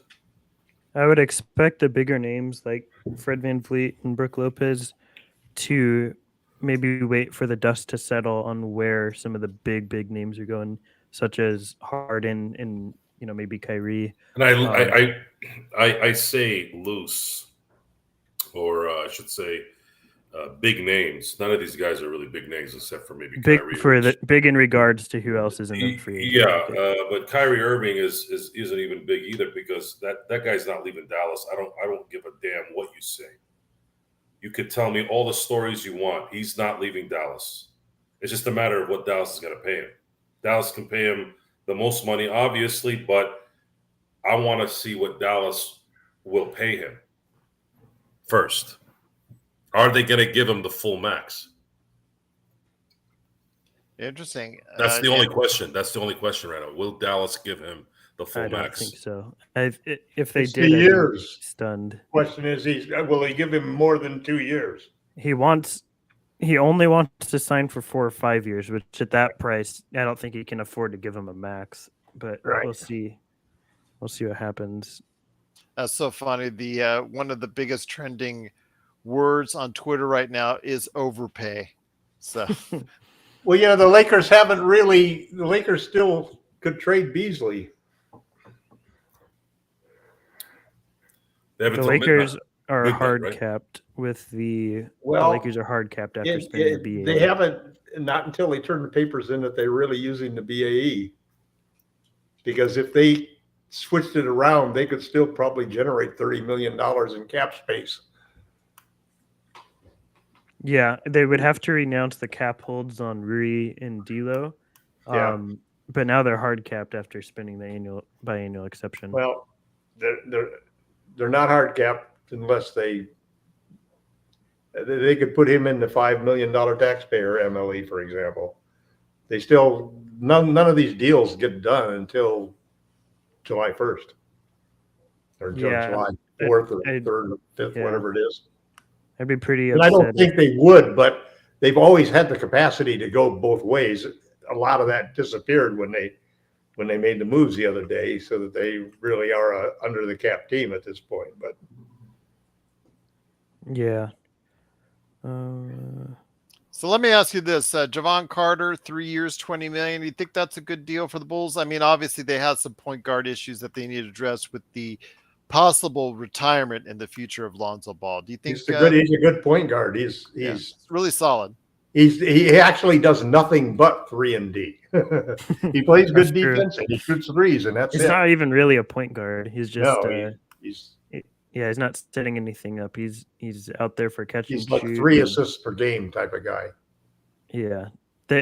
It'll be interesting now, though. I guess Pat Bev probably moves on because they feel basically they have a lot of overlapping skill sets. So it'll be interesting to see what happens. So, Joe, should Pat Bev come back to the Lakers? I'm waiting for an answer that only he can give. You're going to be waiting a while. Yep. We know how much he loves. We know how much he loves Patrick Beverley. Is it coincidence that when he was gone and that Schlepper was gone, how the Lakers changed? Addition by subtraction. Absolutely. Should be a cameraman now. He shouldn't be on any NBA roster. Showing it to the refs. Johnny 2K6, Gerald, I will pretend I never heard that. I'm just only doing it to troll Joel. That was all troll Joel indeed. Lifted says, announce my divorce, please, Joe. So you're still getting offers to announce people's divorces? I still need to see your wife. I need to see what she looks like. Then I'll let you know. She or he. Right. It is still the Lakers fast break. We're still waiting on activity here. Has slowed down a little bit, though. Austin Reeves, he has been tendered an offer. LakerNic, your thoughts? Is there still a lot of games left to be played on Austin Reeves? Because it sure seems like it. Yeah, Gerald. I'm happy that Austin is, getting paid, and I think he demonstrated that he deserved that last season, and hopefully he improves even more in the upcoming campaign. I am a little surprised the Lakers haven't done more moves than the Prince acquisition so far. So I guess we're kind of in the quiet before the storm at this point. Georges Niang has gone to the Cavs on a 3-year, $26 million contract. Looks like they've been making some moves as well. They've been very active right here at free agency, garnering a couple new players, plus, like you said, Georges Niang as well. I like Georges Niang. I think he's a quality rotation player. I don't know what your guys' thoughts on him is. Can hit the three, very streaky from the outside, plays adequate defense. Your thoughts, though, I guess, Stone, on Georges Niang? I mean, I've never heard you talk about him that much, so I know he probably hasn't made that big of an impression. Yeah, I mean, he's just a solid shooter off the bench. That's about it. I wouldn't probably be paying him this much. I'd rather get him on like a vet min type deal. But I think you're going to be repeating that same statement over and over. I wouldn't like to pay for him at that much. Yeah, they're just they're desperate for wings. That's really what they're after. So makes sense, I suppose. Yeah, that's over 80 a year for him. And again, on a 3-year, still a very movable contract. So I know but that provides a little bit of security for him as well. The one guy I didn't mention last night either that is a free agent is Delano Banton from the Raptors. And he's like a 6'7" point guard who is super long and lanky, can defend a couple different positions, can't really shoot, but is a really good passer. If there's a way to get him, it would be pretty interesting, I think. There you go. Great name that's out there. Very good point indeed. Guys, I know everybody's looking at right now Twitter to make sure to see if they get the latest news and information on who is going where in NBA free agency. Any updates, guys? No, but I've been looking at Eric Gordon's stats. They're fading, my friend. They're fading. They're pretty awful. Actually, he's had a very good year, man. I mean, he did have a good year. Stats are not bad at all. I mean, here's last year. Kyrie back to the Mavs for 3 years, $126 million. 3 years, $126 million. Mm-hmm. So that's So like 42 million a year. 42 million. Not bad. Anyway, Better them than us. Gordon was 16 points, 2.4 rebounds, 2-point assists. He shot 46% from the field, 42 from three, and 84 from the line. Right, but he started what do you call it? That's on 5 threes a game. 42% He of got 5 threes a traded game. mid-season too, though. So once he went to the Clippers, I think he fell out of the rotation near the end. They weren't really playing him. And in the but- playoffs, only due to injury did he play some good He's minutes. still a 37% 3-point shooter on 6.2, and he used to be a good defender. I mean, I haven't really watched him. He's 35, Tom. He'll be 35 this year. I know, and it would be probably a short-term deal, a 1 or 2 year deal. I wouldn't roster him. I'd have no interest in bringing him. I'm hoping someone else outbids us on that. Yeah, well, I wish we had a better option than him, but I think he's not a terrible option. He's not a horrible option. I'd like to find out. I would hope that we also get to keep Schroeder as part of the deal. Well, Yeah, again, we Go need ahead. a point of attack. That's a big, huge thing for us. If we don't have a point of attack defender, we're screwed. But the other problem is a backup center, and unless they really happen to have a lot of faith in Castleton that he'll actually could do the job. Otherwise, I mean, who do we have? We don't have one. We don't even have a guy on the roster to do that. James is the backup center, man. Yeah, if they and that did not work out well in the playoffs. No, I mean, yeah, like I said, Jacques Landale would probably be my top target now that he's available. If he's a backup center that's acquirable. What about Hayes? Or Jackson Hayes? Yeah, either one of those guys. I think I would have looked at Hayes, and Hayes though. See, Hayes' projected salary is around $6 million. So Hayes would be a good half of the. Gordon and Hayes would be a good combination. Then you're pretty much see Gordon is going to be your backup behind Reeves at shooting guard. And I guess Christie would be treated like the backup point guard, I guess, because we didn't get a point guard either. And your backup point guard is probably not going to be a minimum. I mean, I think that's the goal of Rob, is to try and see if Max and JHS can be your backcourt of the future, right? Which I don't have the strongest hope in. Well, when you talk about a roster as deep as we are, along with the undrafted players that we added, what you're really talking about is that you're no longer having your first 10 guys be minimum salary players. None of the guys are going to be minimum salary players in the first 10, other than possibly Christie, to break into the top 10 players. That's a change before, and we've been running with minimum salary players starting, games and so forth.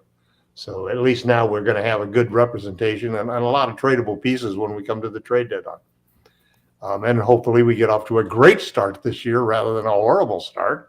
And at the trade deadline, we can put some finishing touches to become a champion. What'd you say, Stone? Joe Ingles to the Magic. So he's.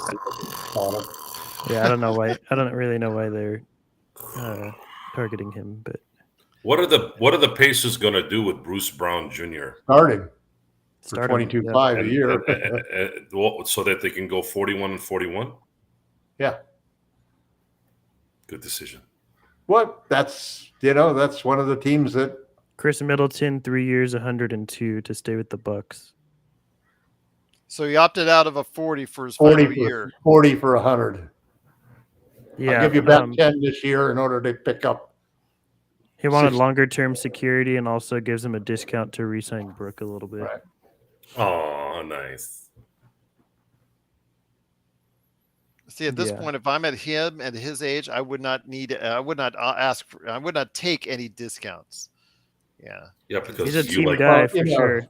Because you're about in your career, you won a championship. Because Gerald's about money, he's not about principle. Who wants to move? Oh, you see, it worked out for Harden. You gave up money last season. You see how that worked out.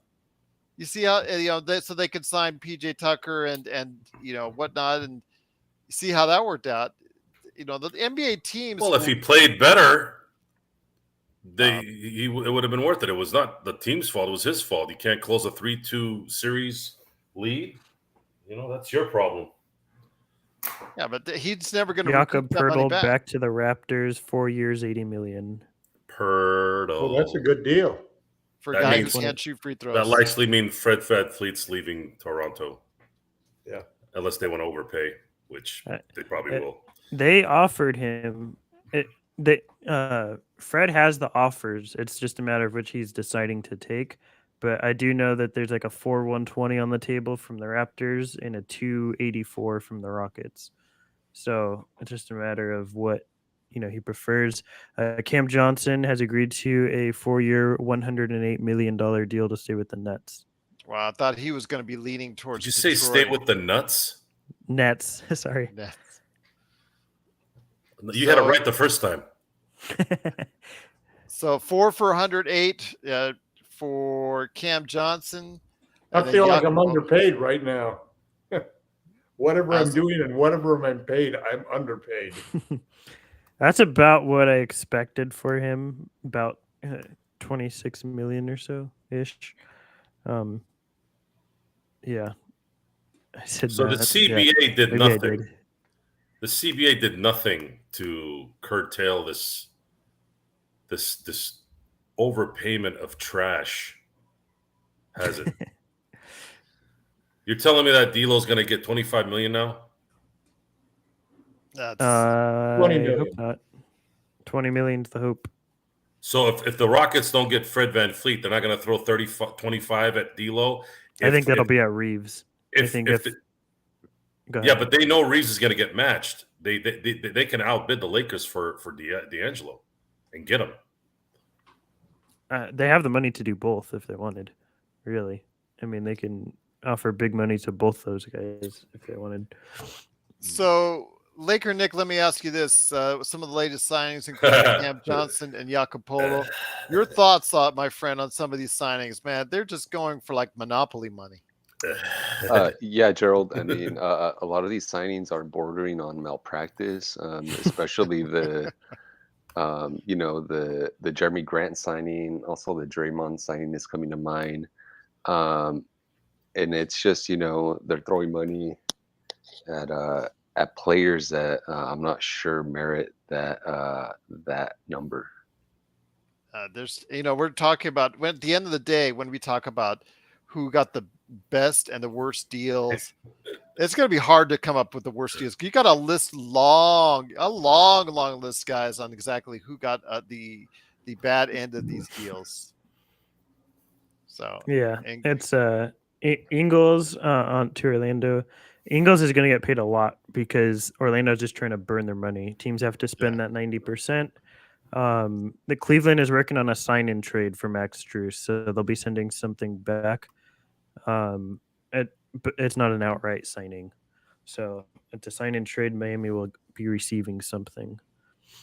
When it comes to, though, what we're talking about with Ingles, though, this is a guy who, recently came back from a serious ACL knee injury. He's in his mid-30s, came back, tried to be a rotation player for Milwaukee, didn't quite work out there, Stone. But you're right, because he's going to Orlando and Orlando needs to spend that money, he's going to get paid there. It's going to be an inflated something that's been tossed around a lot this year is that it's called, I guess, just like rental signings, right? Because teams have to spend this sort of money just to get the money on their books for a short amount of time. So they're just sort of renting these guys just to pay somebody money because they don't have the resources maybe to get a big name. So they have to just overinflate these contracts for somebody that's probably not going to get that sort of money anywhere else. So Ingles, I mean, don't be shocked if you see him getting 8 to 10 million or something, even though he's probably a vet min type guy, just because the Magic need to spend that money. And they're not a desirable free agent location, so they're going to be paying big money to guys that probably shouldn't be getting that money.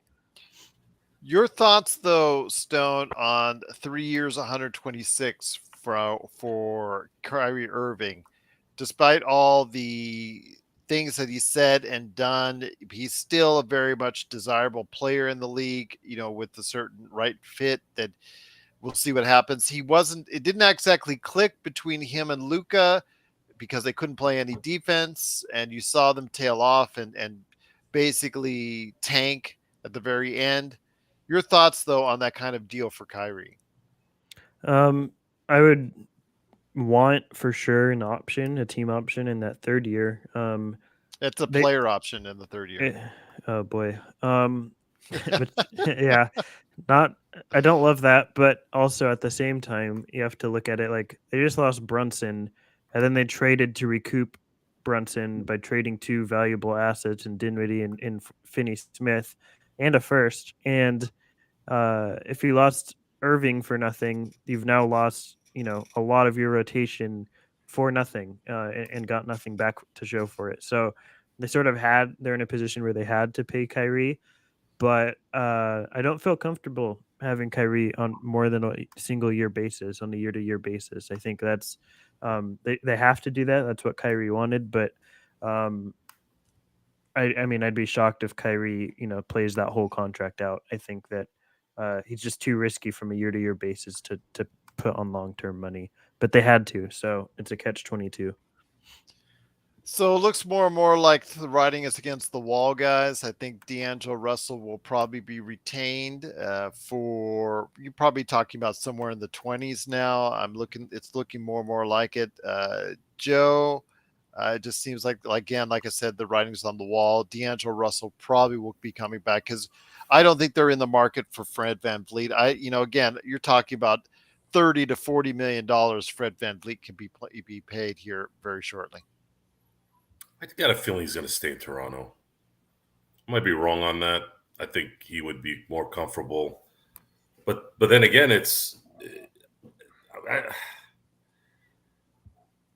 if he goes to Houston, this is his last big contract. So what would Toronto give him? Would they give him 4? Toronto would be 130, I believe. 130, right? So 130. 120. Sorry. 120. Okay, so that's 30 a year. 30 a year. Do you take 30 a year? Or 40, like 42 the taxes for 2 in, years. The taxes in Canada are pretty bad, aren't they? Yeah, Houston has no income tax too. Right. So, but Toronto does. Yeah. That might be the negotiation right now is with Toronto to see if they can give him enough money to cover his basis on that. Maybe that's what it is. It's a significant, it's shorter term money, and he's aging, so it's harder. He's a smaller guard that's aging, but also he's probably making $15 million more a year by going to Houston. So it's a tough decision for him, but I think once he decides, it opens some things up in free agency and where other guys might go. Nick, you were going to add that in as well, I believe. Yeah, I was actually just going to echo what Joe said, that the taxes in Canada are very high, and so that should factor into people's, actual take-home pay. I was just there, so it is. Yeah, you do pay a little bit on the taxes. I agree with you on that. My hotel taxes were pretty pricey there, but I will say though that right now it looks like things are calming down a little bit here at the Lakers Fast Break. It is 4 p.m. Pacific time. The first hour of NBA free agency is in the books. Guys, we've had 1 hour down here at the Lakers Fast Break. We truly appreciate everybody watching, listening. If you've not already subscribed, please do so to get the latest notifications on when we go live on the air. Got a nice crowd here tonight with the best Lakers chat room that's out there, Lakers Fast Break. I'm going to go around the horn here, around with the guys. I'm going to start with you first, LakerTom. The best signing you've seen so far, the best value signing so far in free agency. The best value signing. Porzingis for me. I think he redeemed himself when he went to Washington, and from a guy who'd basically been a disappointment in New York and a disappointment in Dallas, and And it takes a lot for you to say that about a Celtics player. Yeah, that's true. But I've always liked Kristaps, and I remember him coming on with that first free agency shoot around where he shot like 95% from three for an hour. It was an astounding performance.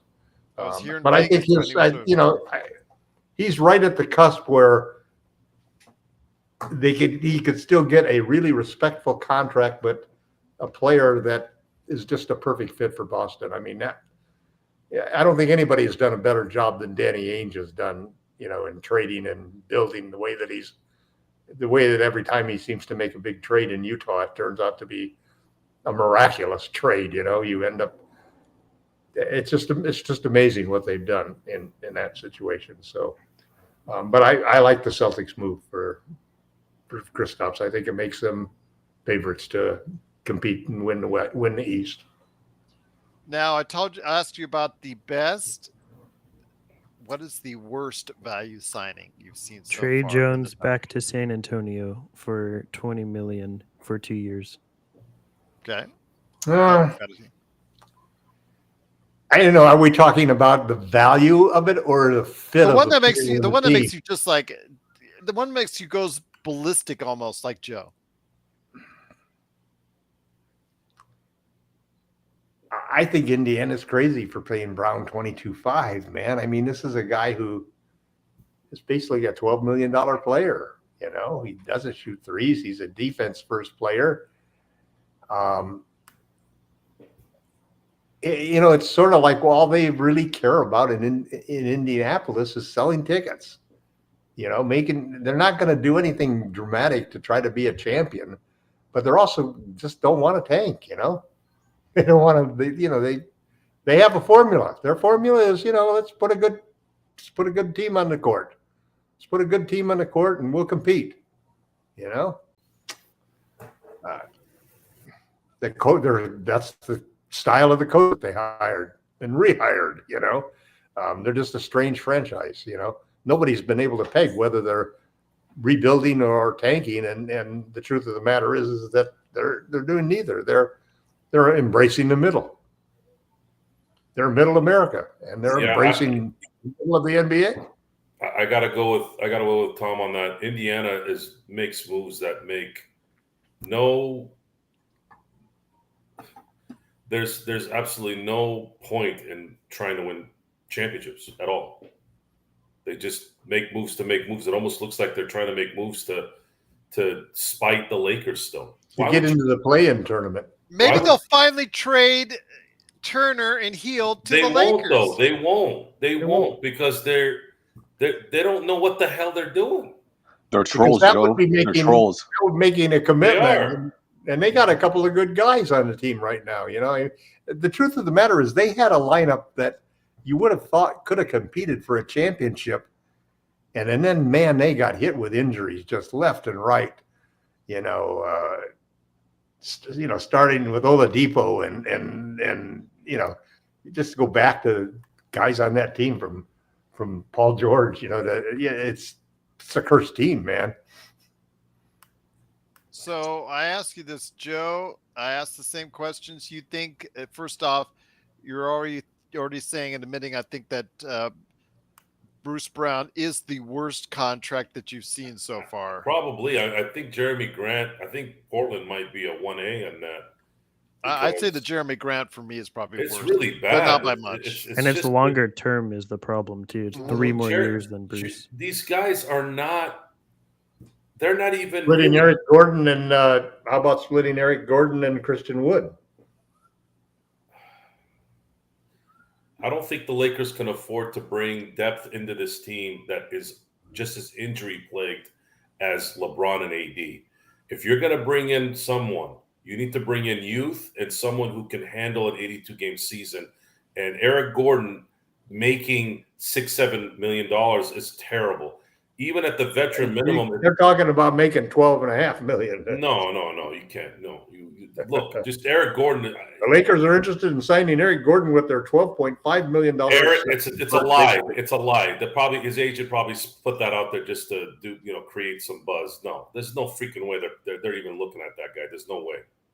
Not at that number. Maybe if I don't know, Joe. Maybe if they need a 12th spot at the last. You know who used to be his agent? Yeah, Rob Pelinka. Right. Yeah, but Rob Pelinka can't afford to make that kind of mistake again. Well, Eric Gordon is toast. We cannot bring 37% on 5.2 threes per game. We have enough. 35 years old. No, Tom. no 35-year-olds, please. 34. No Didn't more. that work? He'll be 35 during this next season. Didn't that work out well for the Lakers when they got? We don't have anybody else. We don't have any other veterans on the team, man. We don't need veterans. We need youth. We have LeBron. LeBron's as veteran as you could get. Sometimes it helps to have a mix, No, having nothing but youth is. We have enough. It's scary, man. We have enough. The two biggest stars on the team are enough veterans. They need youth. LeBron and AD to are cover in their LeBron. Torian Prince has been in the league for like 7 years, I think. Yeah. Yeah, they need to spell LeBron. How old is Torian? 28. 29, I think. Okay, so we really only still got two guys over 30. He's been in the league, 7 years, 8 years? Come on, Tom. The 35-year-old player. You saw how that worked out for the Lakers 2 seasons ago. Gerald, wait, let's stop a second. First off, it's not my choice. Okay. I wouldn't be chasing Eric Gordon, okay? I'd probably be chasing a center. I'd probably be chasing Christian Wood. Okay, Bad defense at all. I'd say grab him by the dang neck and shake the hell out of him and have Darvin Ham beat the hell out of him if he doesn't go out there and play good defense. But if the Lakers are going to bring somebody in, the last thing I think I want to do is just simply throw my hands up and commit suicide and slit my throat and say, oh, this is it. That's it. No more. I'm not going to watch any games. I'm going to boycott the blog. I'm going to boycott the podcast. I'm going to boycott the Laker games. I'm just going to watch the Yankees lose and move on. But there's a reason that Gordon is being looked at. And there's a reason that other teams apparently are looking at him too. And so he's not the worst choice in the world. And one veteran who's not going to start, who is basically going to be a backup for Reeves, that's not a bad backup. He's not my choice, but at least he's a guy that I know, number one, he's a gritty player. He can guard bigger guys than his same size. He's not the kind of guy that is going to get overwhelmed when inside. So he's 6'3", and he's big. He's strong. He's got a lower body, center of body. He's the kind of guy like P.J. Tucker that is difficult to move and is able, and he fights. He's a fighter. And he's a clutch shooter. He's always been a good shooter. And he knows where he belongs, in the corner. We need to imagine the games in the finals. And instead of Vandal being in the corner when you pass the ball there and he tries to figure out how not to shoot the three, imagine that's Eric Gordon standing in the corner. That's 3 points almost every time he shoots, at least 50% of the time. So it's. Yeah, but Tom, what's the point? What's the point of him shooting a three there and then not being able to guard on the other side of the court? I think that he can guard on the other side of the court. He can't. I don't know. I don't think he can't stay healthy. He can't stay healthy either. He can barely move. He may be a problem healthy, but the other side of it is that the reactions react to the player that we're talking about rather than the disappointment that he's not the player that you wanted. And think about the fact that maybe there are things that the Lakers front office knows about the situation that we don't know. Maybe there are no other opportunities out there that are even close to that. Maybe we're only talking about half of the MLE and not the full MLE. Or maybe we're talking about $9 million and we're going to use $3 million for somebody else. or 8 million or 4. We don't know what the situation is. We don't even know.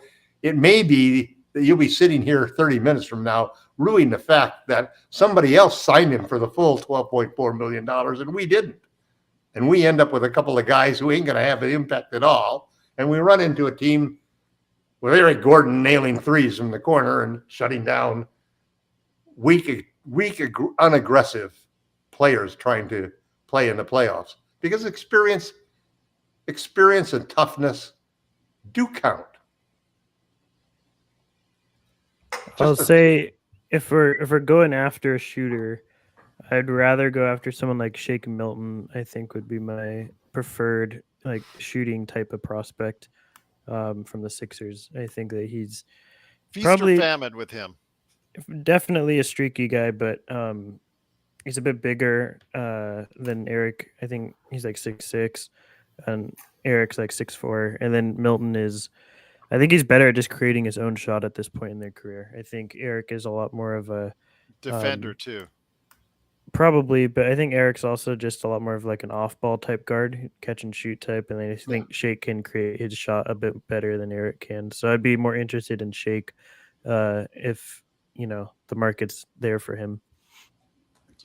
One thing I want to ask you though, Nick, if you're still on the line with us, once again is the Lakers Fast Break. Truly appreciate it. Stone Hansen, LakerTom, and Joe Soro here. LakerNic, I asked Joe and Tom their thoughts on the best and worst signings, and I'm going to hit Stone Hansen with that here in a second. But the first hour is done for NBA free agency. Your thoughts on the best? Oh, Joe is cheering for something. Go ahead, Joe, and I'll get back to you, Nick. I'll get back to you, Nick, in just a sec. Go ahead, Joe. Is it breaking news, Joe? No? Okay. Okay. Then why did you do that? I don't know. You had me all going. All right, fine. So I get back to you. So what is your best value signing you've seen so far?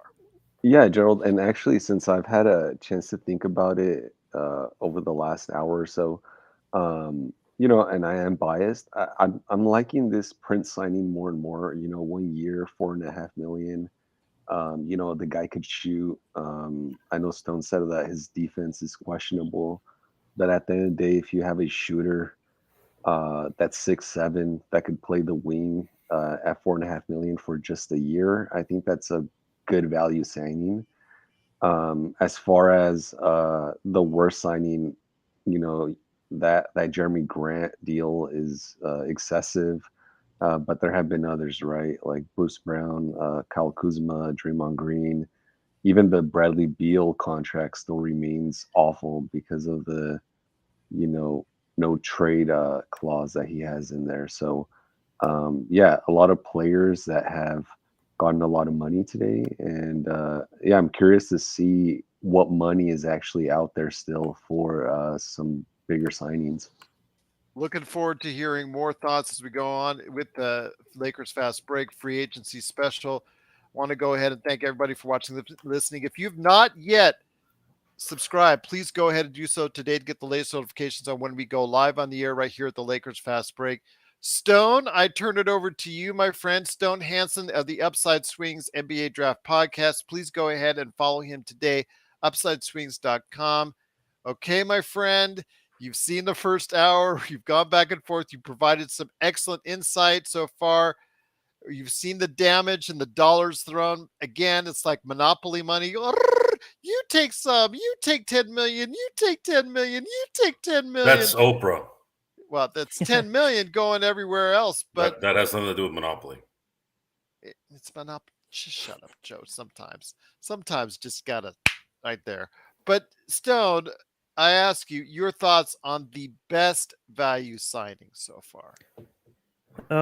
I really liked the Harrison Barnes signing for the Kings. I mean, it's about 18 million for 3 years. I thought that was pretty decent when you look at what other guys are going for now. I guess so. I just have lasting it. His play, his meaning to the team in the regular season is strong, but in the playoffs, he kind of folded. Yeah, a bit, but I mean, you look at again, wings are what's super valuable in the league, right? Everyone needs a wing who can play two ways, and Barnes can do that. Maybe not to an elite extent, but I think that getting a guy you can rely upon for that and to hit open threes and can finish still decently well. And then you look at in comparison, what other guys are getting. Like, are we sure that Harrison Barnes is not at the same level as Jeremy Grant? And Jeremy Grant just got paid $32 million for 5 years. Like, I think I don't think they're that far off as players. So to get him for 18 million for 3 years, like, I don't think that's terrible value. And then my worst would definitely be Jeremy Grant, because I actually think Bruce Brown's probably a better player than Jeremy Grant, at least in terms of trying to win. And I think that getting him for 3 less years than what Jeremy Grant makes Jeremy Grant's way worse to me, and he's getting paid more each of those years. He's getting paid like $10 million more than Bruce Brown would be getting. So I think Grant is like easily worse than Bruce Brown's, and I don't think Brown's is good, but I think Grant is just like extremely horrendous. So definitely by far my worst signing so far.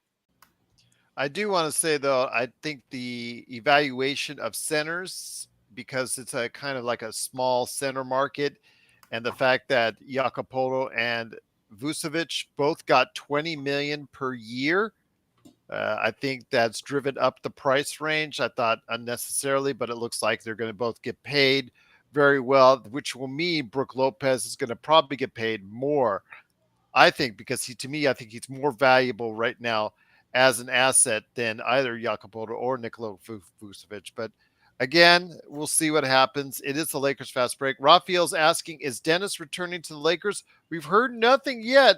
So, guys, your thoughts out there? Do you think Dennis could be returning to the Los Angeles Lakers since that first signing? Half of the MLE.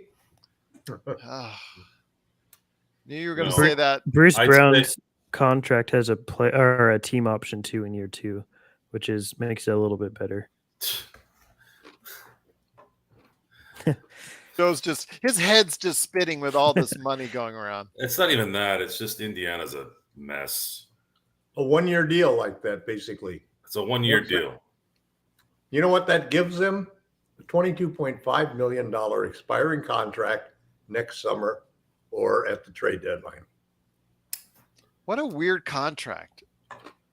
Do you think he would have asked for or gotten some type of guarantee for a longer-term contract? Just waiting. They're just wasting every year. They waste it. Every year they're just wasting and wasting and wasting. There's no. Well, it can hurt his career because he get overpaid. He's overpaid basically now.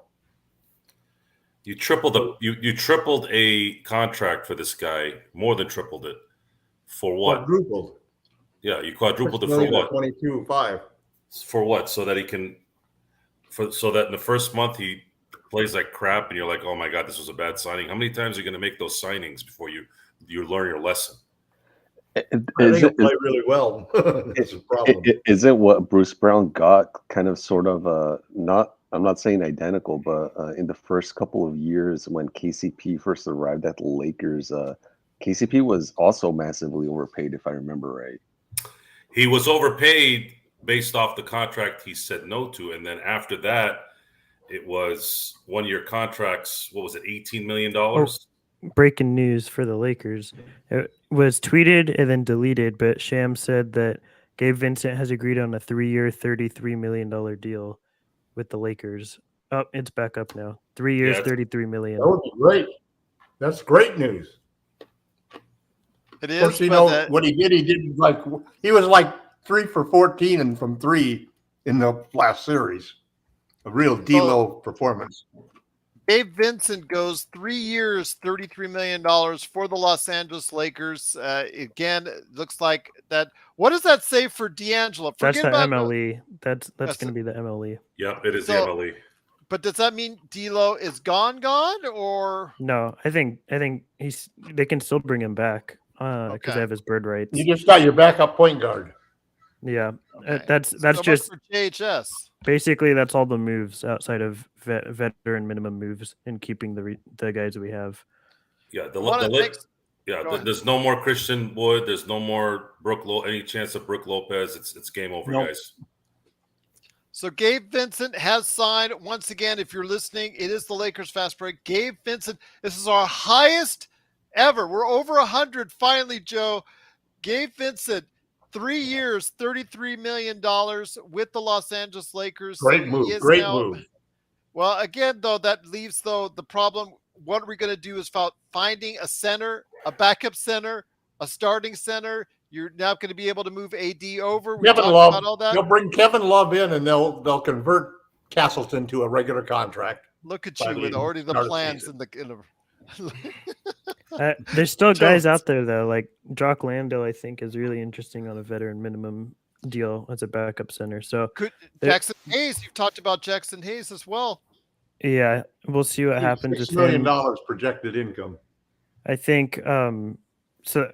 Yeah, Brolo is not coming now because that's any money that would have gone to Brolo just went to Gabe Vincent. So Brolo's There not would need to coming. be a miracle trade, sign and trade using D'Lo to some extent. Other than that, it's over. Yeah, that's the end of free agency for us outside of retaining. Yes. Okay, guys, thank you for coming by. Yeah, the rest of it is just retaining our guys unless there's some sort of, like Joe said, miracle sign and trade with D'Lo. But Gerald could pull a Justin Termini for the rest of the 4 hours, man. That guy's nuts. Why would I want to pull a Justin Termini for 4 hours? I want Because to keep my it's voice. better than- Just to show how versatile and verbal you are. It's better than. I already know how versatile and verbal I am. Thank you very much. I can't even keep up with you anymore, Gerald. But No worries, it's my better friend. than being Colin. Once again, it is the Lakers Fast Break. We truly appreciate everybody out there watching and listening. It is Gerald Glassford along with Joe Soro, LakerTom, LakerNic, and Stone Hansen. Please support what they're doing today. Stone Hansen Upside Swings NBA Draft Podcast, LakerTom, Lakerholics.com, LakerNic on our playback.tv, so that's Lakers Fast Break, and Joe Soro from lakersball.com. Again, our highest amount of people ever watching us here at the Lakers Fast Break. We truly appreciate it. Joe, we finally broke the 100 barrier. How does it feel? Welcome to everyone who's watching. You guys are going to be getting used to this show. If this is the first time you've been watching this, you're going to want to continue to watch it because the bigger the audience, the bigger the show, the bigger the noise. Oh, absolutely. And Gerald, I just want to say shout out to the Lakers Fast Break for breaking the 700 subscriber mark. Big accomplishment. Thank you. Absolutely. And it's all because of you out there, the support that you and everybody else has had. Joe is crying and tearing up as we speak. But again, the Lakers have signed so far Taurean Prince with a 4.5 biannual exception and now a 3-year, $33 million contract to Gabe Vincent. LakerNic, your thoughts on these signings? Again, it provides some stability. We've seen Gabe Vincent play very well in the playoffs, so he's used to playing in that format, up into a finals. He's played in the finals for 2 different finals teams for the Miami Heat. So your thoughts on the signings of Gabe Vincent and Taurean Prince, LakerNic? Yeah, Gerald, I'll exaggerate for a second. I guess this means that the Lakers Fast Break is going to be parading down Figueroa in June 2024, right? I'm hoping. Absolutely. If the Lakers win, we're going to have to plan a meeting right there during the parade. Absolutely. Search and Destroy is not happy with the signing because the focus should have been on centers. And I agree to you in some sense on that, Search. But your thoughts on that, Nick, because that's a good point by Search and Destroy, who monitors and does such a great job with our chat room, the best Lakers chat room that's out there at Lakers Fast Break. Your thoughts on this, my friend? That's a good point by Search and Destroy. It is, Gerald, but you know what? When it comes down to playoff time, we've seen it repeatedly that centers get played off the floor, and I think what Pelinka, thought about in this offseason was, getting effective shooters, and I think he's done that so far. And now we have Gabe Vincent and Prince, who are shooters and snipers. And now, actually, my question is more along the lines of what's going to happen with D'Angelo Russell. I know you mentioned that a few moments ago. I'm not sure what that means with, the years that we could offer him or the amount of money that we could offer him. Well, again, I'm very interested to see what happens as well. Stone from the Upside Swings NBA Draft Podcast. If you've not checked out his awesome show, please do so because it gives you the scoop on what's going on with the NBA Draft. Your thoughts, my friend. What do the Lakers do now to fill out some of those holes that we've been talking about? Yeah, I think it's you're going to be going, I think, a lot with what you did last year with backup center. There's just not a lot out there. Kevin Love. I Kevin don't Love will think he's- become. I Kevin think Love he's- is a very good prospect for this team. Joe, you're giving Joe a headache, LakerTom. I hope Kevin Love is No. not on this. Kevin team. Love on a minimum. Teasers. No Kevin Love on a more. minimum contract. We cannot afford this. We cannot You afford cannot it. go into the league. You can't go I'm into not the talking league. about money. I'm talking about youth and availability. You Next don't have a year's single player on the team. You only have 2 guys over 30. You don't only need got 1 guy over 31. This is a young man's game. Okay, you already have enough veteran leaders in AD and LeBron. You don't need any more. You need youth, you need depth, and you need to have enough gas to finish this off next year. And for those of you who are wondering why we're going guard or perimeter happy right now, is it's quite obvious that the Lakers know they can't get a big at the price that they need. It's just not going to happen. Brook Lopez is not going to get the MLE. He's going to get more money. Christian Wood, I guess maybe he's so bad that people don't want to deal with him. He looks like Hassan Whiteside of 2023, apparently. So we don't want to – this is strictly we're running it back, and we're going to add youth and depth. Please, no Kevin Love. Please, no one over 35. We're done. We're done with this. I will And say, the though, Lakers- the best. Well, I was going to say, hold on. The best comment of the day was posted by Johnny2K6.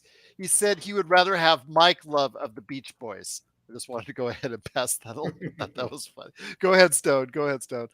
I was just gonna say the Lakers can still hold all their guys with D'Lo, There you go. Reeves, and Rui.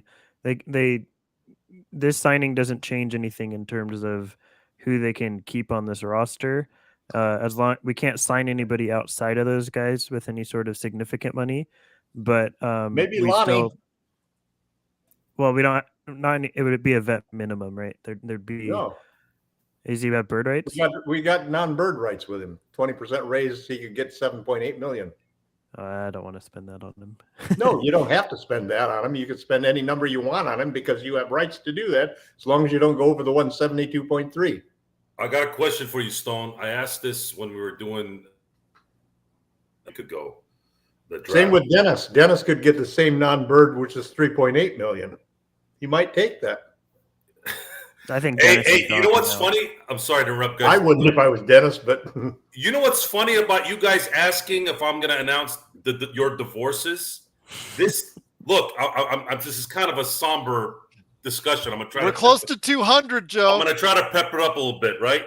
So, up until last September, I had never had a close friend. I'm 45 years old, so I have a pretty good window here. 45 years old. I never had a friend have a divorce. Everybody that I've known that's gotten married has been happily married until September of 2022. And then I had like 4 from then until like April. So maybe you guys are onto something here. I am going to have to start looking into this. So once again, it is the Lakers fast break. The Lakers have signed. I'm trying to keep this number. I'm trying to keep the big number, man. Hold on. I got to ask a question, and this is going to probably get us up to 200 because this is a very good question for Stone. Stone, what analysis have you made in the past in your life in this game where you were so wrong? You looked in the mirror and said, "Wow, I really got that one wrong." Most of it's through draft. Right. Which draft pick was like, wow, I did not know I sucked that bad. I'm just real easy to have some big ones there. Yeah. I mean, I've had plenty. But there's one, was a big right? one. There's one that's worse than the other, right? Kevin Knox was a big one for me. That's not a real one. Come on, I'm talking a real one. Again, I'm hoping there isn't, because then, for those of you who are listening, now that we have almost 200 people here, Stone knows what the hell he's talking about, and Tom knows what he's talking about half the time. And I'm in the middle. I don't know what I'm talking about. I just watch a lot of basketball. But Jovan Buha has said that the Lakers are still interested in re-signing D'Angelo Russell. He's their third priority behind retaining Austin and Ree. The Lakers signing Gabe Vincent signals that Dennis Schroeder will not be back in LA. Yeah, that's what which opens up $20 million that could be used to bring back Russell, or I'm sorry, bring back Schroeder, because they could give him 3.8 million. They could give Walker 7.8 million. That's 12 million that you could do without, and you got 1.5 million left on the MLE. My gosh, 210. My gosh, everybody's so amazing here at the Lakers Fast. Yeah, I was just about to say the same thing that you reported there, that all of a sudden I think that D'Lo was gone with that signing. You think he's gone? I think he's gone. I think that, well, think about it. Dennis Schroeder's gone. That's for sure. I think if they're still gone, interested in Schroeder, and you know that Ham loves Schroeder, he's going to be the backup point guard. Well, they just reported that Schroeder's that they're hearing, or Jovan Buha said the signals Dennis Schroeder will not be returning to Los Angeles. Oh, Dennis Schroeder will not be. I thought you said no. I thought you said D'Lo would not be they have interest in still trying to re-sign D'Lo. Once again, it is Gabe Vincent to the Lakers. Would you rather have D'Lo or Walker? Well, let me just update everybody out there, because we are over 223 strong out 231 there. Now. 231. Hopefully we can get to 300. Let's go for viral. 300. We're going viral, guys. We're going viral right now. It is the best Lakers podcast that's out there. It is the Lakers Fast Break. Truly appreciate everyone listening and watching to us right here. If you can, please subscribe to get the latest notifications on when we go live in the air. But let me give you a quick rundown of what the Lakers have done so far to get everybody up to date. It's Friday. I know everybody's heading home from work. Wanted to go ahead and let you know that early in the free agency period signing, Taurean Prince has signed for the biannual exception of $4.5 million, bringing him over from the Minnesota Timberwolves, where he was waived. So the Lakers were able to sign him on a reduced contract there. Good signing, I think, good value. And then, of course, we just found out Gabe Vincent is 3 years, $33 million. I don't know if there's any contingencies, whether or not it's a team or a player option in the final year. We'll probably go ahead and see. Yuta signs with Phoenix, by the way. Yuta Watanabe signed in Phoenix. Yes. I think that's a great signing for Phoenix. Phoenix has been very active, I must admit. I thought Yuta signing, I was hoping he would go with the Lakers on that because of his outside shooting ability. LakerNic, when we're now over 200 strong in the chat room right now, in everybody's watching. Truly appreciate it. Your thoughts, though, on what the Lakers have done so far and what do you think they can do, Nick? You know what, Gerald? It seems that Pelinka has been doing his homework over the last several weeks, possibly several months. Obviously, the changes that he did at the trade deadline back in February informed, what this team needed as far as being successful. We saw them, make the deep run in the playoffs.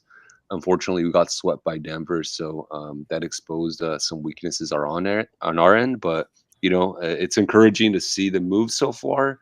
I don't think we've overpaid anybody, and we maintain flexibility, so that's a big plus in my book. I'll tell you what, I'm a subscriber. Thank you to all the new subscribers. Dong, appreciate it so much that you're here. That as well, and everybody that's just subscribed so you get the latest notifications on when we go live on the air. It is truly and immensely and gratefully appreciated. Are just subscribed as well. Great. It's going hot and heavy here. It's the Lakers Fast Break. It is Gerald Glassford along with LakerTom from LakerHolics.com. He's the number one Lakers blogger that's out there. Big Mike, great. Thank you so much for subscribing. Joe Soro is here. He's at lakersball.com. Stone Hansen from the Upside Swings podcast, and LakerNic from our obviously great channel that we have on playback.tv as well. Truly appreciate everyone being here. Again, the Lakers have signed Gabe Vincent, 3 for $33, and then also as well 1 for $4.5 million for Taurean Prince. The Lakers, though, Joe, I still want to ask you, my friend, what is going on with the Lakers when it comes to what they need to do as far as shoring up the height because again, that was something where the Lakers needed some big bodies in there. And we saw backup center. Rui had to play extensive minutes at backup center. We also had to see LeBron James playing the 5 a lot. They haven't addressed that need yet. Are you concerned at all, Joe? Yes, I am, but they're going to go the cheap route on the bigs and hopefully get a couple of foul takers, I guess, at center, which I'm not really comfortable with. But at what point do you not understand the current setup? Yay!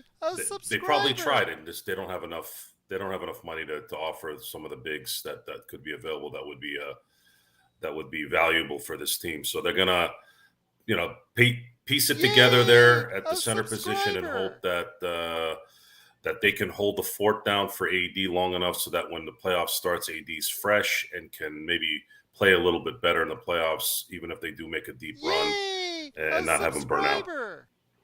Here's the 5 subscribers in the last minute or so. I'm so grateful to everyone out there subscribing to us here at the Lakers Fast Break. Go ahead, Stone. I was just going to say the other way to look at it. I know people might not be happy that we didn't get a big, but because their market was so limited anyways, it was basically Christian Wood, and Brook Lopez was never going to sign here because he can get more money somewhere else. Now, if you bring back D'Lo and Reeves, you now have an expendable guard between Hood Schifino, D'Lo, and Gabe Vincent. One of those 3, or maybe 2 of those 3, you can package out to move for a big when it gets to the trade deadline in February. So because you're bringing everyone back doesn't mean they all have to stay back. You can end up moving one of them to address your need at center because there wasn't that need wasn't able to be addressed during this free agency. What about Mo Bamba? No.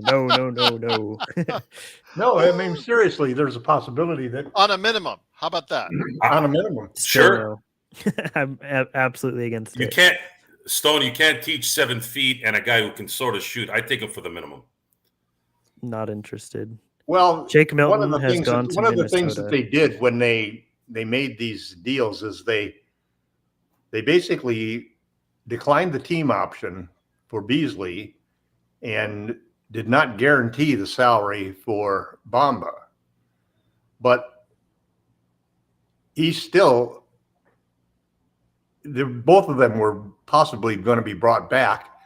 And there's a question of whether or not they still had, for example, one of the quirks is that they still do have bird rights on Beasley. And I don't know, apparently declining his player option, his team option, does not eliminate the bird rights, which means that instead of bringing D'Lo back, they could use some of that $20 million to bring Beasley back. More shooting. I think I'd rather bring D'Lo just because he's more tradable probably at the deadline. I think there's more market value to be had. But, I tell you, anybody who's ever coached a team doesn't like to have mid-season changes like that, and don't like to have a guy on the team who's going to be that one guy who's not part of the group going forward and knows it. One thing I want to ask, though, Tom, let me interject. I want to get LakerNic back involved in, and I appreciate, again, everybody being here. Again, thanks so much for all the subscribers. If you like what we do, please go ahead and subscribe today to get the latest notifications when we go live on the air with the latest Lakers Fast Break. Nick, I want to ask you real quick. There was a great question by Tears of Joy. He was asked, what does this do for Max Christie? Is he going to get some serious run this year? You only have, with Rob Pelinka on one of his another amazing 2-year contracts, still the foresight on that still amazes me how he couldn't do that for longer. But the fact is, you have to find out exactly what you have in Max Christie. There is no more wait and see. You're right, Gerald. And Max Christie, he's still a young player. He's only 20 years old. But that said, he has a year in the NBA under his belt already. I expect his minutes to get up. I'm still a little confused as to what his exact position should be. If he's more of a shooting guard or a small forward. That said, he does have, more than adequate size. And, I do want to see more of him. I want to see what he brings defensively. Hopefully, he could develop a consistent shot from outside. And so, yeah, hopefully Max Christie gets some run this coming year. I'm hopeful as well with that fact, because the fact you don't have him for any longer, Joe. If you, again, we've discussed this several times on the show, how frustrating it is for me, especially when you buy in to the second round to get Max Christie. You don't play him at all virtually in the first year of, and that's understandable. Rookie, second rounder. I get that. That's understandable. But there's no more wasting your time. You only signed him for a 2-year contract. You have to see what you got in Max Christie. It's not dire straits. The Lakers are in win mode now. They made a draft pick this year that's likely going to be it's likely going to be a future pick. And Max Christie could be a future pick in that if he doesn't get to the next level, that would be, let's say, a regular rotation player this year, then that 2-year contract becomes a better contract to negotiate after it's finished. It always looks like this when it's hindsight, when hindsight's 2020. But at the time, you draft somebody in the second round, you just assume they're not going to be a Austin Reeves or even a Alex Caruso. Alex Caruso was a non-drafted player that ended up getting a $9 million contract, which is not bad. But no one expected Austin Reeves to be what we're talking about, him getting $20 million after 2 seasons. 25 million. 25 maybe. I don't Average think is 4 years. I don't think. But the overpays, who knows how much he's going to get? I don't think that's the norm. I just don't think that's the norm, and it's an anomaly, and the Lakers are going to have. The good thing is the poison pill works in a positive way. If you look at it from the positive way, he's not going to get paid. Let's say if they have to match a max contract, they don't have to pay him the balloon payment until year 3, which is when LeBron James's contract is finished, or at least that summer. I don't see LeBron James coming back after 2025. I believe he will retire unless there's some miracle where he can play with his kid that following year somewhere. But that's not going to be our problem, obviously, at that point. And that's how you got to look at this. We're going to likely bring everyone back. And like Stone said, when you have a contract like D'Angelo's will likely be, which is going to be around $20 million. Now, let's say we get to January and we're 25-16, and you're like, man, we just need this one guy to really set it off. Now you have some money. Now you have some money that you can throw at a trade. If someone else finally says, man, we're done with this team, we have some value here, we can get this, we can do a deal with the Lakers and get some assets and a salary that can match. And then now the Lakers are in a position to upgrade before they go on their stretch run. So it opens things up. It's just that we're impatient. I know I am. We want it done now. We want it done right this minute. But we're going to have to wait to really see how this team plays, number one. And if they do play better, a little bit better, we still got to see if there's options there for them to be really good next year by the deadline. And that's just something we're going to have to accept. Once again, it's the Lakers Fast Break. It is our NBA live free agency special. Truly appreciate all the new subscribers we've gotten. So appreciative of the huge crowd, our largest crowd ever here at the Lakers Fast Break. One thing, though, I want to ask Stone, and then I'll get it back to Tom after that. Stone, when you talk about Austin Reeves, what do you think, as was mentioned in the chat, what do you think is the holdup right now with Austin Reeves? I believe we already gave him the offer sheet, but for 4 for 53 has been the offer sheet. Yes. Yeah. So Houston is, I know, deciding, or they're waiting on Fred VanVleet's decision. If Fred VanVleet goes there, I think that takes Houston out of the running to give Austin any sort of offer sheet. Then it's up to the Spurs, and I think the Spurs might be waiting for Houston to get out of that running so that they Because can. outside the 10 million per year for Trey Jones, we've heard nothing from San Antonio.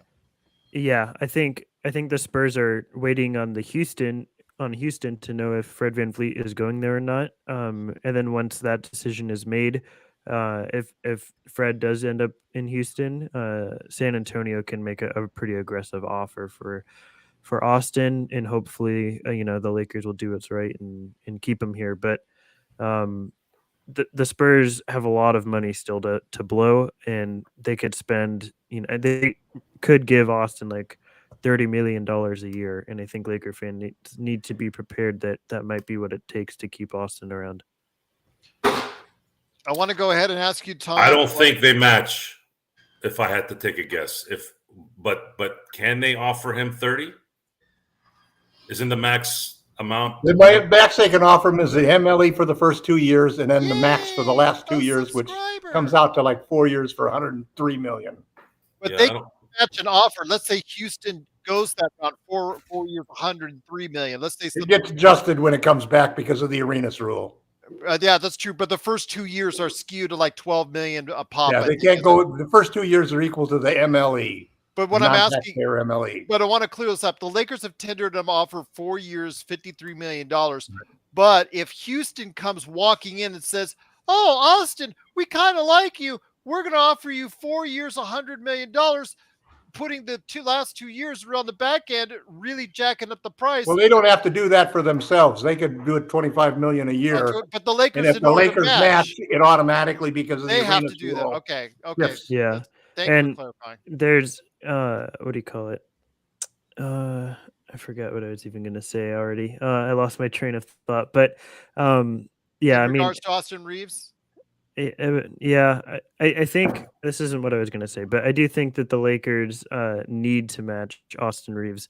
He is your third player. He's your third guy on this totem pole, and if he leaves, you're up a creek. You don't have the money to really replace him, and you're gonna have to rely on trades, which means sending out some of your depth. The Lakers, I think, have to match whatever the price is going to be, and they're in a position where they need to be prepared to do that. So we'll see what happens. But I think that I don't think that signing Vincent or anything changes, the priority of bringing back Austin Reeves. DeMarcus, that would be great if the Lakers could get Fred VanVleet, but he is already being priced out at $30 to $40 million. $42 million a year, $84 million for 2 years. Yeah, so it's going to be hard for the Lakers to come in there with whatever little they have left and say, "Here you go, Fred. Here you go." But obviously great ideas from you out there. Truly appreciate everybody watching, listening. I do want to stress that the Lakers have not addressed a big need, and that's for a big man or two to go ahead and fill out the roster. LakerNic. So I want to interject here real quick. This is coming from Sam Quinn. In theory, the Lakers could still pivot to cap space. For example, if they were to lose D'Angelo Russell, they could simply sign Vincent and Prince with the cap space, then use the rest to re-sign Rui, and then you'd still have the MLE. Just to throw that in there. Jason, just want to make sure again. It's that $20 million that you can get rid of with not now that you've got a point guard. You don't need D'Lo.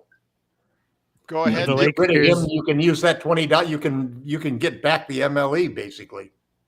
Go ahead, Nick. I know you needed to interject. Yeah, no, I actually had more of a question for Stone. I know he was giving the rundown on matching Reeves, for example, and I assume the same would apply to Hachimura. But I've been seeing some of the banter in the chat and on Twitter. But essentially, to clear up some confusion, the Lakers could basically match any number. In other words, they would not be prohibited from matching any offer for Hachimura or Reeves. Is that correct? Yeah, they can match whatever they feel like. Whatever they want to is what they can match. And what that number is for the Lakers, I don't know if they have a number that's too much for them. I'm sure they do. Every front office usually does. Hopefully it doesn't get to that point, but I think the Lakers should be prepared to match whatever it is for Reeves. for Rui, I'd be letting him walk if it hits upwards of like $18 million or something. I'd be comfortable just letting him move on. I don't think you want to match him if it's But then the 20 Lakers plus. will have even less size, my friend. It's something we sorely need now. It's been said in the chat, and I agree. We're really hurting right now for some size, which is what we needed to against Denver. Yeah, but I'm not sold on Rui's playoff performance being that is who Rui is. I don't think that he's showing Nor that. would I. Rui's going to start now. If they But bring him back, I don't expect him to shoot 48% from behind the arc like he did. It's in the unsustainable. playoffs. Yeah, it's unsustainable. One thing I'm sure everyone that's in this chat has heard this too, but I feel pretty confident is going to happen is Cam Reddish probably coming on a vet minimum deal to the Lakers. And I know that rumor has been flying around a lot, but it's sounding like it's going to be pretty likely from somebody that I'm talking to. So that's some wing size right there. I don't love it. I don't think Cam's a very good player at all. That would just hush the entire audience we've had for weeks talking about Cam Reddish got to be on the Lakers. So. People love him. He's a wing who can score. I liked him a lot in high school. That's a miss for you, Joe. I liked Cam Reddish. I ended up with him at like 10 on my board, so it wasn't crazy high, but he's not a good player. So I'm not super in on that, but I think it's probably going to happen. You can't gauge this sometimes. This can sneak up on you, especially when an amateur becomes a professional. They a lot of times amateurs can't adapt to the professional logistics of what that needs to be. And the hard part is I don't have access to that, right? Like I don't know these players personally, so I can't really base my evaluation on that. Why are you smiling, G? Oh, because somebody mentioned the name. Nobody's mentioned. Actually, the quote is, "Nobody is talking about Tristan Thompson," but I'm going to try to be calm and try to be good when somebody says that, because the fact it's a new viewer and I welcome him and I really appreciate him stopping by and want him to stay with us. So I don't think any TT Kardashian rants today for Can Tristan we go Thompson. a show without mentioning that damn family? Please. I do it just to piss you off. They're a disgrace to society. All right. Adam says, does Stone know anything about Moses Brown? He's bounced around a bit, 7-footer from UCLA. I don't know if he's ever really been able to realize his potential, but he's just a big body out there. He's horrendous. I'm sorry. He's just if you watch him with the Mavericks, he was like had no idea what was going on defensively, like had no concept of where to be on the court. And I think I liked him a lot at UCLA. Like he was fun to watch. Him and Jalen Hands, they have that GIF obviously everyone uses. They're a lot of fun to watch. I loved them in college, but they're just not NBA guys, unfortunately. They're not really rosterable. So I ask you, my friend, because we're now in dire need of size, especially if I really still think that there's a market for Rui, and I still think that at this point there's a chance that he could get overpaid, like we've seen so many already in the past couple hours get overpaid on contracts we didn't think that they were going to get. Rui could be one of those individuals based off of his great playoff performance.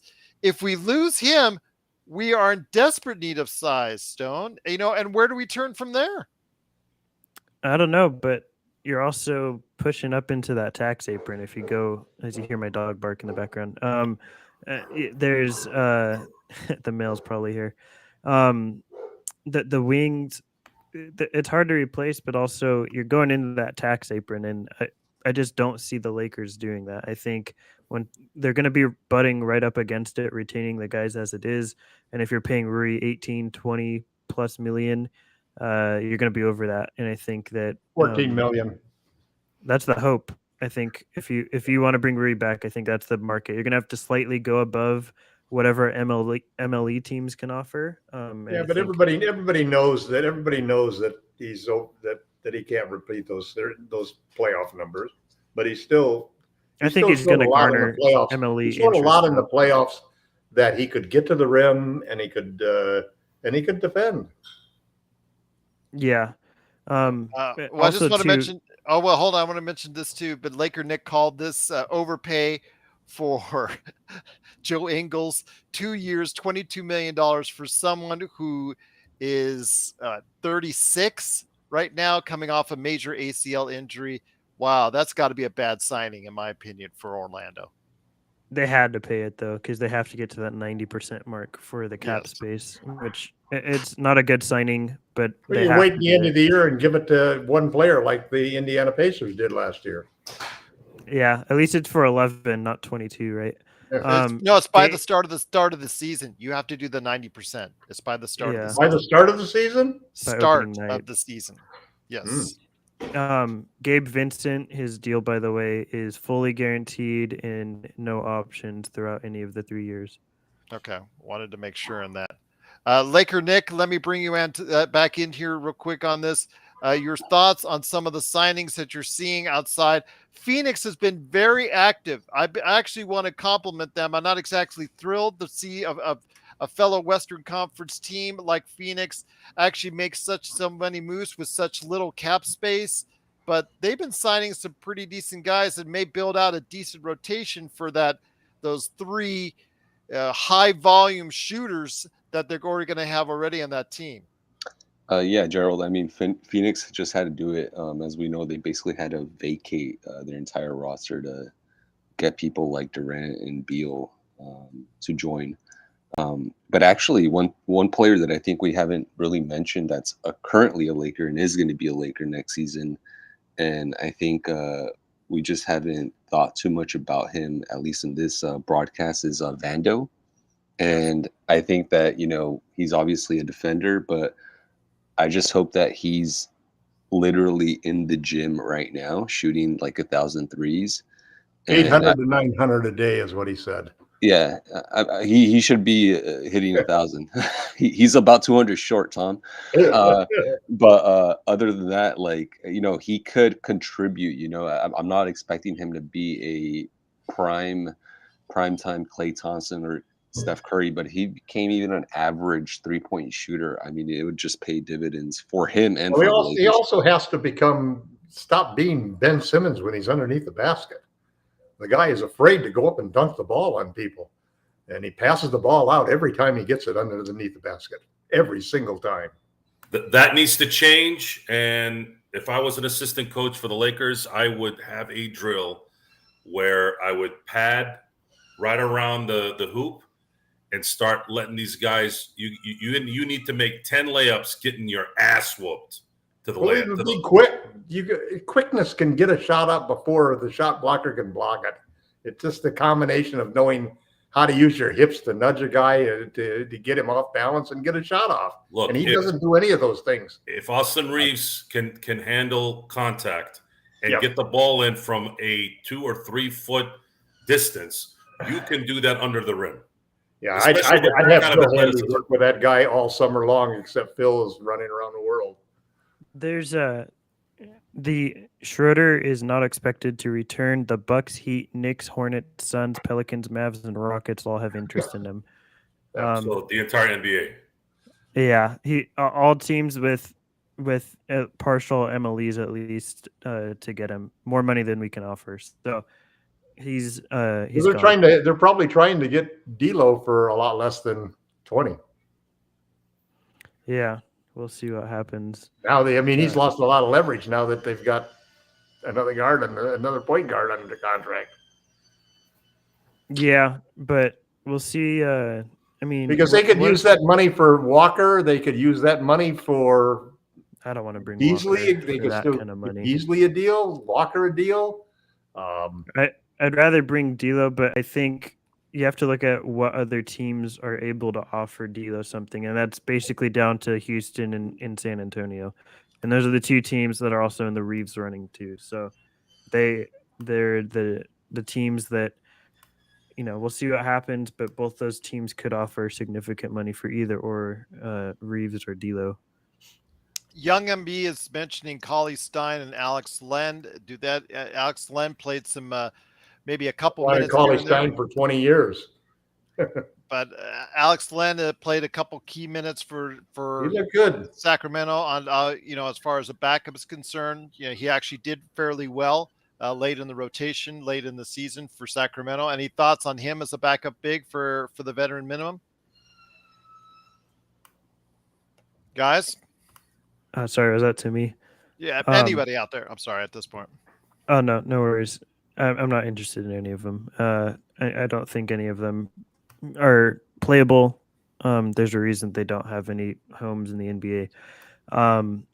Again, I think the best route really is tough it out until you get to the trade deadline and then try and move one of like Gabe Vincent or D'Lo and shore up that center position. I don't think you're going to find your answer during free agency in the summer.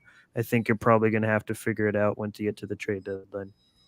Because this team right now seems to be getting smaller and smaller. So that's a tough thing. But Bobby Marks just posted out there on Twitter the Lakers projected numbers: below the tax, $50 million, below the second apron, $57 million. Key free agents still out there: Russell, Hashimura, and Reeves. Reeves' number would come in as $12 million, even if you received an offer sheet. The Lakers are hard capped at the first apron. So that's as of this point in time. So that's what he has projected numbers there. Anything outside the norm from you guys when you see that on there? That's pretty much what you guys have been talking about right now. Right, no, but there was a point made by a couple of people online that none of this really matters because the final order of what they're going to do, and they could go over the cap and back and under and so forth, will really be determined after the moratorium, when they actually then line up each of the deals and do them in the order they need to in order to make sure that they end up where they want to end up. So there's still some messing around that they could do. You know, and it's interesting to see what happens. You know, D'Lo, I remember the very first comments that the Lakers made. They had three options. One option was keeping D'Lo, one option was signing and trading him, and the third option was letting him walk. And their order of priority at that point in time, and it wasn't an emotional point in time, but it was pretty much that keeping him was the third option. Trading him was the first option. Letting him walk was the second option. Now they have an opportunity to let him walk. I'm not so sure that that's not a better deal because they could use that money for Lonnie Walker, bring him back for $7.8 million. Where would he play though? Player this year, and other than the fact that he got lost for a couple of months when we brought the new guys in after he was injured, you know, he could be a valuable player. And then there's the question of, you got to get another point guard somewhere. There still are guys out there that could be available. And you would still, you know, you got to, I think you have to take a look at whether or not you want to maybe work something out with Beasley or whether you want to work something out with Bamba, because Bamba has size. And right now we really could use his size. I don't know about these other centers that you've got. Veterans that are going to make the minimum salary, Cauley Stein and so forth. They're not only veterans, but they've also got quite a bit of miles on their tires, and who knows whether they're really going to be able to do the job. I mean, I actually feel pretty confident that I think it would actually be a good move to give Colin Castleton an opportunity to show what he can do. And I think once we get into this camp, we see him in summer league and so forth, we might feel that that's not a bad move. It's not a whole lot of minutes because you're talking about AD probably playing, you know, 35 to say he plays 36 minutes. You're left with 18 minutes then you're left with 12 minutes then basically to cover. And so you have a rookie playing 12 minutes a game. He's a physical kid. You know, he can rebound and he can block shots. There's no doubt about that. He's a 72% free throw shooter. And he's a 23-year-old kid who's played 5 years of college basketball. So he's, you know, I don't feel so frightened about him. I also think that if you have him being able to be the physical player, that opens up the door for adding Kevin Love as a three-point shooter threat that you can put in there in certain situations and certain matchups. Joe is not exactly shoot the other team down just like he shot Joe down right there, you know. Oh my gosh. I got no love for Kevin. Joe might prefer DeAndre Jordan over Kevin Love. Yes. Christ. Don't you know what? Okay, I got a better one for you guys. And Andrew Drummond. hold on. I got one. How about, Joe, Nerlens Noel? I didn't hear you. I already knew what was coming. All right. Well, Nerlens Noel is another name that's out there just for Joe's Jock sake. Lawndale. That's the guy I'm really hoping for. It's just a stopgap center. Like I said, you're not going to address your needs fully until a trade deadline. I think that's just the reality of it. Well, once we'll again, see what though, happens. Dwight Powell is interesting too. that's true. He's out there You still. can't. Well, he's too expensive. You know, you're talking starting salary centers. Do you think? You got. I mean, that's one thing people have got to get straight. You do not. There's no way you can start a 5 who can't shoot from outside. You cannot do that to LeBron James and Anthony Davis. You Well, do he that, tried to you do it deserve with to be Vanderbilt fired. too. Now, if you want a backup center, you can get a just pure defensive guy to do that, but he's the damn backup center. That's what he is. He's not a starter. So stop any of this stupid BS about starting a Dwight Howard or a JaVale McGee type of player. Wow. Ain't going to happen. It's the stupidest thing in the world, and it would totally crater the Lakers offense. Wow. Yeah, and Okay. they already. I mean, besides Darvin Ham doing that himself, they already did that in the playoffs with Jared Vanderbilt trying to start 3 non-shooters at once. It's not gonna. It's not viable, and like I said, the only guy that could really do that, be a starting center for us that was on the market was Brook Lopez, but he was never going to come here. So, and what about Christian Wood, Stone? I know you mentioned him before. The defense is just too poor. You can't. I don't think you can start him next to Anthony Davis with the defense and how bad it is, because the aspect of, even if you were to start him and let's say that goes fine, that center is probably going to have to play minutes without Anthony Davis. And if Christian Wood's your primary rim protector for stretches, I mean, we saw last year how it was with Rui and LeBron as your primary rim protector. We just got obliterated at the rim. So Christian Wood would be no different in that regard. He might help us as a starting unit, but ideally you want a guy that does both, and that's just not really a reality for the Lakers at this point in time. Once again, it is the Lakers Fast Break. We're in our 3rd hour of coverage here for live free agency special. So great to still have so many here in the chat. The best Lakers chat room that's out there is the Lakers Fast Break. So many still watching. We truly appreciate it. Ken, the latest update is the Lakers have signed Taurean Prince for the 4.5 biannual exception. Also, as well, the Lakers have given a 3-year, $33 million contract to Gabe Vincent. That is who the Lakers have signed right now. They have not actually officially retained any of their players that are free agents currently who are still seeking deals. We're talking about that as far as what they can do. They've tendered an offer to Austin Reeves, a 4-year, $53 million deal, but it looks like he'll probably be offered a little bit more or even a lot more. We'll wait and see how that goes with him. Rui, no word on him as of yet, and D'Angelo Russell, no word on him as yet. It looks like, though, Dennis Schroeder, possibly Lonnie Walker as well. Those 2 individuals are most likely gone. Troy Brown has signed with the Minnesota Timberwolves, so the Lakers team is changing up. And thank you again. Appreciate AR and everyone else that's subscribed. All the new subscribers today, we are truly indebted to you for going ahead and being part of what we do here at the Lakers Fast Break. As far as what's going on, Eduardo says, Russell Westbrook, you're a Laker buddy. No Russell Westbrook for us. Don't want to go through that again, no matter what the price. Right, Joe? Yeah. Trade D'Angelo Russell to the Clippers for Ivica Zubac. Well, there you go. That would be I'd take that trade. LakerNic, your thoughts on something like that? Because size is still important. Rui, again, for all you think that he may or may not be able to do, LakerNic, Rui does provide a little bit of size, but also the fact that he can't just go. The fact that he, for such a big guy, he has a great motor, loves to go in the fast break. He did fit some needs that the Lakers really were able to cash in on their way to the playoffs.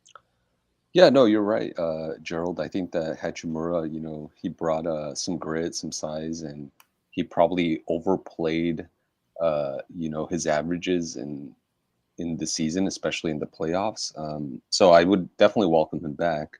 I don't expect him to, shoot lights out as he was doing, in the postseason. But that said, he could play small ball center in a pinch. Obviously, LeBron James could do that as well. We saw Yay! A AD playing subscriber. center all year.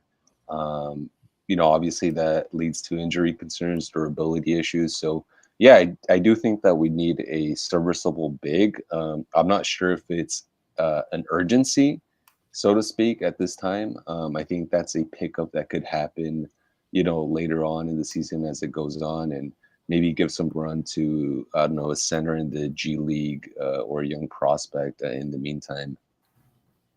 Well, I'll tell you what, though, I'm very appreciative of everyone taking the time, especially you, Stone, LakerTom, Joe Soro for being part of what we do. Catch Joe Soro, lakersball.com. Catch LakersTom at lakerholics.com.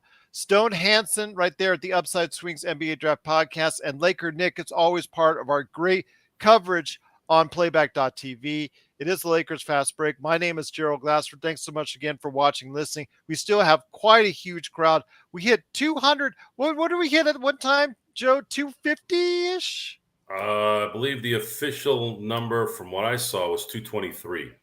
Okay, because I know we were in the 230s. I know we were in the 231. Sorry. We had 231. That's the highest number I remember. Okay.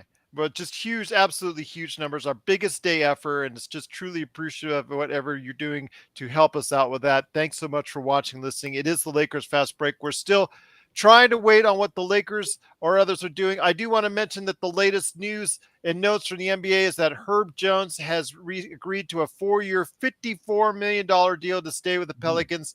They did decline the last year option, a $1.9 million option. Let me ask you this, Stone, when you say to Herb Jones, an outstanding defender, we're going to waive that last 1.9 and then give you a 454.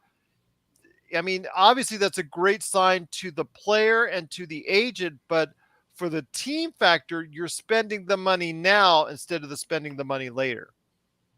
Yeah, I think this is a fantastic signing. This might be probably now my favorite signing of free agency. If you asked me this, I know you asked earlier, but this is my new answer because I think I think getting an All NBA level defender who can guard, almost basically every position on the court. He struggles as a shooter, but he's got some ball handling skills that he developed when he was at Alabama. I think this is a really good signing. 13.5 million. You lock him up. He's still fairly young. What is he? 23, 24.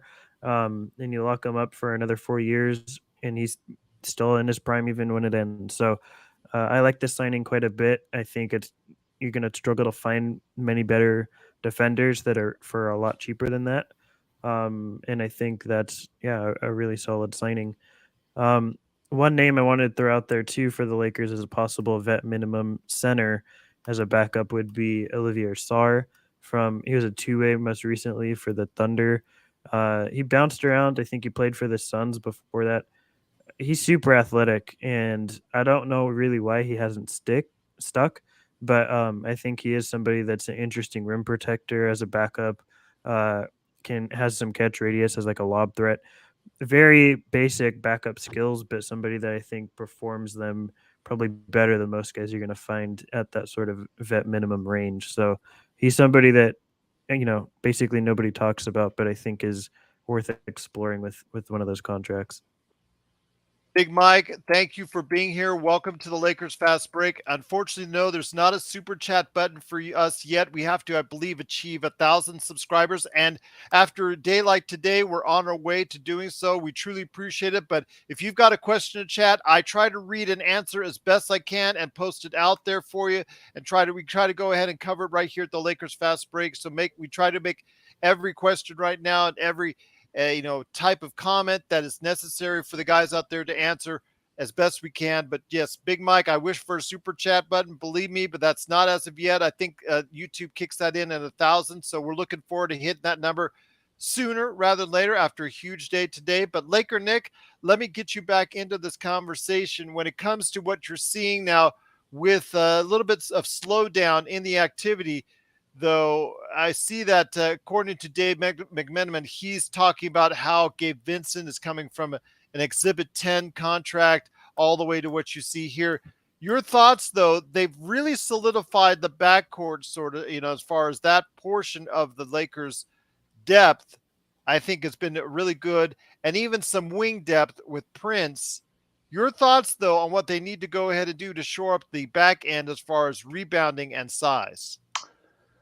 Yeah, Gerald, it seems like, the finance team at the Lakers back office is, running the numbers in a wait and see mode to see who is out there, who makes sense financially, and, seeing where the other free agents land.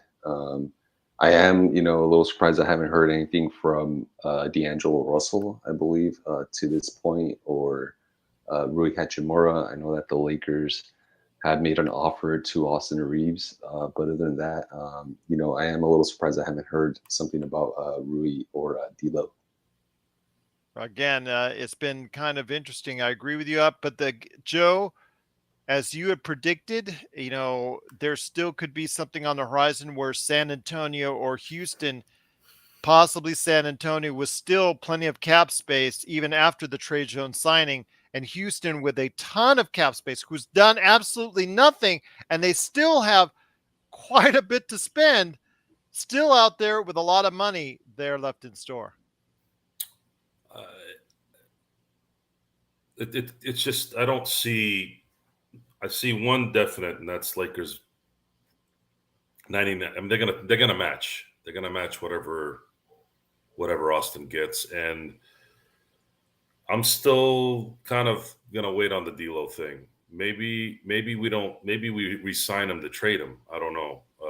There would have to be something tied to that, obviously, that a team would want, like a draft pick. But I think they're gonna go the simple route. They're gonna get Reeves back, and then they'll sign D'Lo, and then if no one goes crazy for Rui, which I don't think that's going to happen, then they'll re-sign him, and then that's pretty much going to be it. I don't see anything else going on.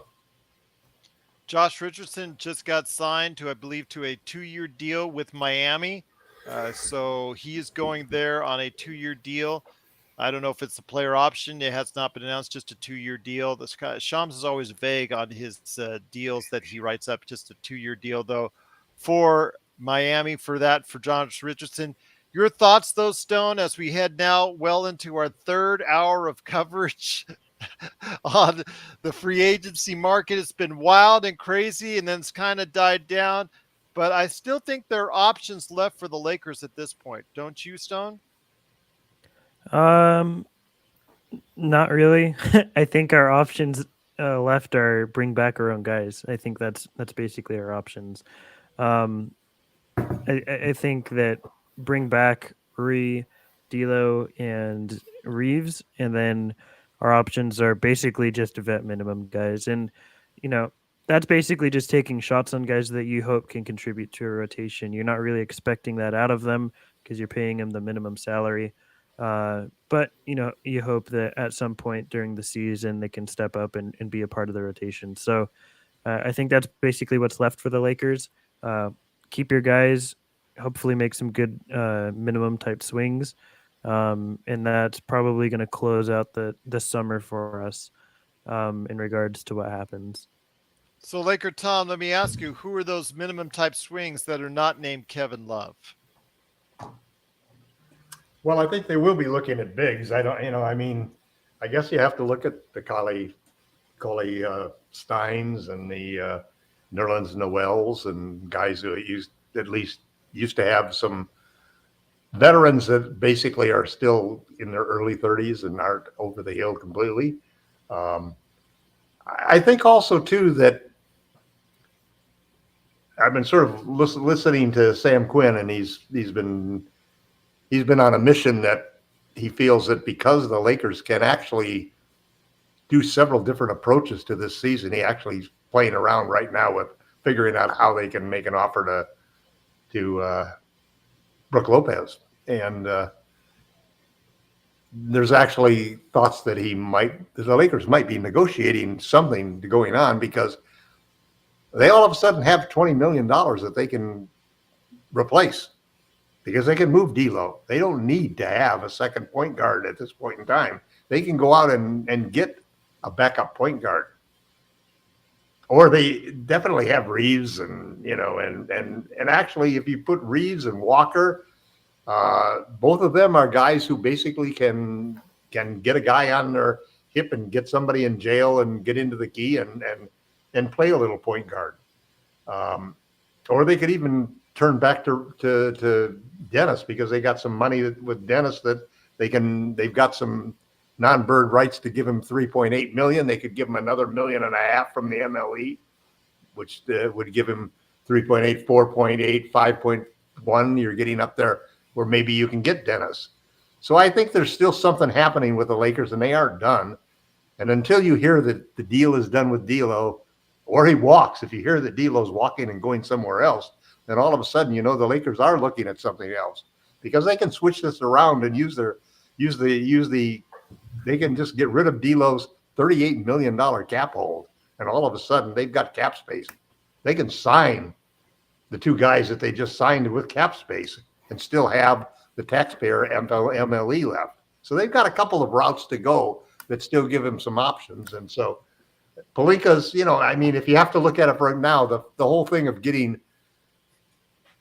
two players like they did, who are both guys that they hope can be good shooters and have shown that they can do that in the clutch, and bringing everybody else back, that's really important. And maybe a way of getting Walker back, because I do like the fact that Walker can. I like to have 5 guys on the court, basically, that all can dime somebody. I think that's really important to play the kind of basketball you need to win a championship. You got to be able to have guys who can shoot the ball and can pass the ball to other people and defend. So, did we really help ourselves defensively? Probably Gabe is probably better than D'Angelo is defensively. He's definitely probably got a not as consistent a 3-point shooter statistically, but he did play well in the playoffs, whereas D'Lo didn't. Well, at Denver, I think we've upgraded the point guard position. Now the question though is, if we kept D'Lo, is he going to start or is he going to be the backup? I think I had said, though, this is a crucial year for D'Lo because we'll find out in the league, wherever he plays, if he's going to remain a starter for a while or if he does become that guy coming off the bench. Right. Because I think this is a critical year for his career in that case. But you mentioned Gabe Vincent. There was the fact in the finals he did get his minutes reduced and they did play him out of the rotation, just because of the matchups involved. So I'm concerned if you rely on him, you could find that situation repeating itself in the playoffs again. But he was a feast for the right matchups in certain situations during the playoffs, just like D'Lo. But he seemed a little bit more consistent to me than D'Angelo, who would only give you stretches and only really gave you one good 4-quarter game. But his height and the fact he was there on basically playing the entire season, he played, for as far as his health is concerned, he's relatively healthy compared to other players. And the fact that he did hit just about 40% from behind the arc during the course of the regular season. That has to be taken under consideration, what you do, of course, during the rest of those 82 games. Kevin Love just committed to go back to the Heat. There you go. All right. You could take a yes. Tom's like, "Arr!" And Joe's like, yes. Yeah, yes. He's off the market. Please, someone get Eric Gordon too. Yeah. Please, anyone but the Lakers. Well, we don't need any more guards outside of the ones that we hopefully will resign for whatever reasons. I just don't see. I don't see Eric Gordon getting much burn if he does come here. I just don't see it, Tom. I know you're higher than anyone else here on the panel. Well, who do we have now? If you look at the depth chart right now, you got a point guard Vincent, you got a shooting guard Reeves and Christie, you got 3 small forwards James, Vanderbilt, and Prince, 1 power forward in Nachimura, and 1 center in Davis. 1, 2, 3, 4, 5, 6, 7, 8, 9. We got a rookies, so we got a rookie shooting guard who would probably slot in after Christie. So that would be Hood Shafino. Shafino. Okay. Wait, do you consider him a shooting guard or a point guard? I would consider him a shooting guard. He considers himself a point guard. The reality is he's the 5th guard on the depth chart, whichever way you put him. Right. Vaughn, I do want to mention that Kai Soro from the Philippines, a name that was so bandied about on last year's draft around the time he did go unsigned and played in Australia. He is playing for the Orlando Magic Summer League team. So he'll be in Summer League in Las Vegas. So maybe he can get a good look from a team. Does not mean he's going to sign with the Orlando Magic full time, but he will be playing on their Summer League team. Just wanted to give you update on that. So yes, out there. Of ours, Kai Soro, because I know he, being a Filipino from the Philippines, that he's just so immensely popular. So Kai Soro, hopefully he can get some burn. I know that he was not rated very highly in the last year's draft, but maybe he's picked up his game. I think he should have stayed in the G League to develop some more skills, but he decided to leave there early. But again, it's the Lakers fast break, but Kai Soro, 7'2", 7'3", hopefully will be able to provide some type of need for someone out there that needs him. Hopefully we'll be able to look good at Summer League here coming up here next week. But wanted to go ahead and mention again that the Lakers did sign Taurean Prince and also Gabe Vincent. Looking for hopefully more signings here soon. Joe, LakerTom, and also Stone Hansen. They're all looking as far as exactly seeing what's going on, trying to monitor the situation as we speak.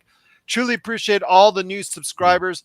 Again, you will get the latest notifications on when we go live on the air with the latest Lakers Fast Break. I'm immensely grateful that we've gotten over 30 subscribers today on YouTube, gotten new followers on both Twitch and Facebook. Cannot thank you enough for doing so. But guys, again, Alice is asking, can they get Rui on the cheap? I don't know, Alice. There's still money out there, and people have been overpaying for a lot of these guys. Your thoughts? Will Rui not go as high as we once thought he would 2 hours ago? Joe?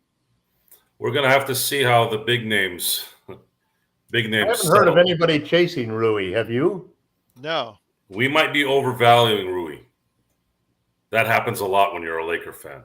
Well, that's the thing, though, with Rui, he's played spectacularly for us. But Joe Ingles just got a $20 million contract, so you never know. Yeah, but the thing is, Tom, when I look at this, okay, this is Rui's career, though, inconsistency, because you saw that's the reason why he's not playing for the Wizards and got traded. And the fact is, with the Lakers, remember, he got that coaching DMP. At one time, he was not playing well for the Lakers, and he got that DMP, and it took that DMP to kickstart his career and take off into what we saw during the playoffs. He did his shooting tailed off in the last round, but those first 2 rounds were so amazing to watch as far as what he contributed. I like him, though, as a 6'8", 6'7", big body who can still run the floor on the break. And that's one of the reasons. Right now, he's our starting power forward. Yeah, that's the thing that we might have to look at. As far as if we don't get a big that can actually take up that slot, that's something we definitely have to look at. So, again, Tom, do you think the buyer's market's still out there for Rui, or is it starting to fade away? I don't think it matters because I think the Lakers have made their position known with Reeves and with Rui that they're bringing both of them back. That's their number one priority. So all of this other stuff is extra. I think that's the single biggest thing that they wanted to do. And while Rui has been inconsistent earlier in his career, I think you have to say the time at the Lakers has basically proven that, at least at this point, based upon everything I see that they're bringing back for this team this year, I don't see how you keep him out of the starting lineup. I know that LeBron has to play small forward in that situation, but there's no way you can keep him out of the starting lineup. He's that important, and he does give us more size, and he does give us offense that we don't have with Vanderbilt, and we never really got a chance to see a lineup with Rui in the starting lineup coming out there. But I tend to think that this could be, it's a big difference because all of those problems that that Stone was talking about, and I was talking about with having that third guy not be a guy who could stretch the floor. Ruiz does a great job of that because he can not only stretch the floor, but he can attack the basket when somebody's coming to him. And the mid range is just real pure money for us. So I don't even have to stay on the show or listen to Twitter for the rest of the day to not be worried at all that the Lakers are going to re-sign Austin Reeves and Rui Hachimura. What about D'Angelo still after 2 hours in? Is it still an option? I think that there's some real opportunities for the Lakers if they decide not to re-sign D'Angelo. Or maybe a sign and trade? They can create. They can do something with him. There's opportunities to move him there's opportunities to move him, but there's also opportunities to just remake exactly how we're attacking the season. It's like Sam Quinn said, they can go in there and use cap space to sign both of the guys that they were getting with the exceptions and go over and not, and then not use the non-taxpayer thing. And then they could use the MLE, the taxpayer MLE, maybe the room MLE. It just depends where they are at that point in time. And that opens up options too, that if Schroeder's not coming back, but what if D'Lo's not coming back? Now all of a sudden we do need a second point guard. And and as I said, you can give Schroeder $3.8 million plus the 1.5 left over on the MLE. So you all of a sudden have a shot at maybe getting him. I mean, I wouldn't mind Dennis as a backup point guard. So I do think that we need to resolve the Dennis situation because, as Sam Quinn said, they can line up the transactions in a lot of different ways, and they still have the ability to make those adjustments until the moratorium, because none of this stuff is for certain. All of this stuff is just negotiations at this point in time, and teams and players can back out of them. These are just verbal agreements until they actually turn them in. An interesting stat of the day: in the first hour, over $1 billion in salary were committed, Stone. That's a lot of cash, my friend. That's a lot of cash. And only like 2 of them were all-stars, I think. It's not even massive names. But I asked you, there's a lot of things. So you think about the things that they've done to enhance the middle players, if you will, the guys between the max and the minimum. First off, you've got the new non-taxpayer MLE and all 14 teams having availability of it. Secondly, then you've got the 90% rule where they gotta get guys under the contract. You put all of those things together, and then thirdly, you got the fear of the guys with the huge big contracts, which people are being a little hesitant now to want to take on because they know there's a penalty coming up next year, and they don't want to be in a situation where they really gotta dump somebody and give up draft capital in order to do it next summer. So it's a pretty chaotic time. People aren't comfortable with knowing what's going on with even the new contract. I mean, I was talking to a friend of mine who's a lawyer, and he was telling me he was trying to look through the new CBA, and he said, "Jesus, this thing is impossible." It's, and you can imagine what it's like for either of these teams to try to figure out what's going on. And then they still don't have copies of this thing because they're still announcing new stuff. It's over 600 pages. It's over. Larry Kuhn sent it out. It's over 600 pages. Although I do want to bring in Stone's friend to see if I can get him on the show here and upcoming to talk about the CBA at length, because I know many of our listeners and viewers have actually asked us to go ahead and provide some clarity on the CBA. But Stone, I want to ask you again, the big man is still an issue for the Lakers right now. Names that are still out there. Amazingly, Christian Wood they've not heard a peep on him, not heard a peep on Plumlee, Jock Londale, Jackson Hayes. There are still big guys out there who are looking more and more like they're not going to get what they truly wanted in free agency. Yeah, I mean, I don't think it's that surprising. None of those guys are, they're all projected to maybe be solid backups. They're all bets at backups, right? They're not for sure things. You're hoping one of them pans out. Plumlee is a solid backup, but for what we need, he's neither a floor spacer or a rim protector, so shouldn't probably be on our radar. But um, yeah, the other aspect of it too is I think there's a few teams probably waiting to see what Brook Lopez does. He's yet to fall with the team. There's a lot of where he might go. So that's part of it. And I think we're at somewhat of a standstill because I think there's probably going to be a second or third wave of guys that start signing places once some more big names start dropping. That is typically what happens is they're waiting for the big fish to pick where they want to go.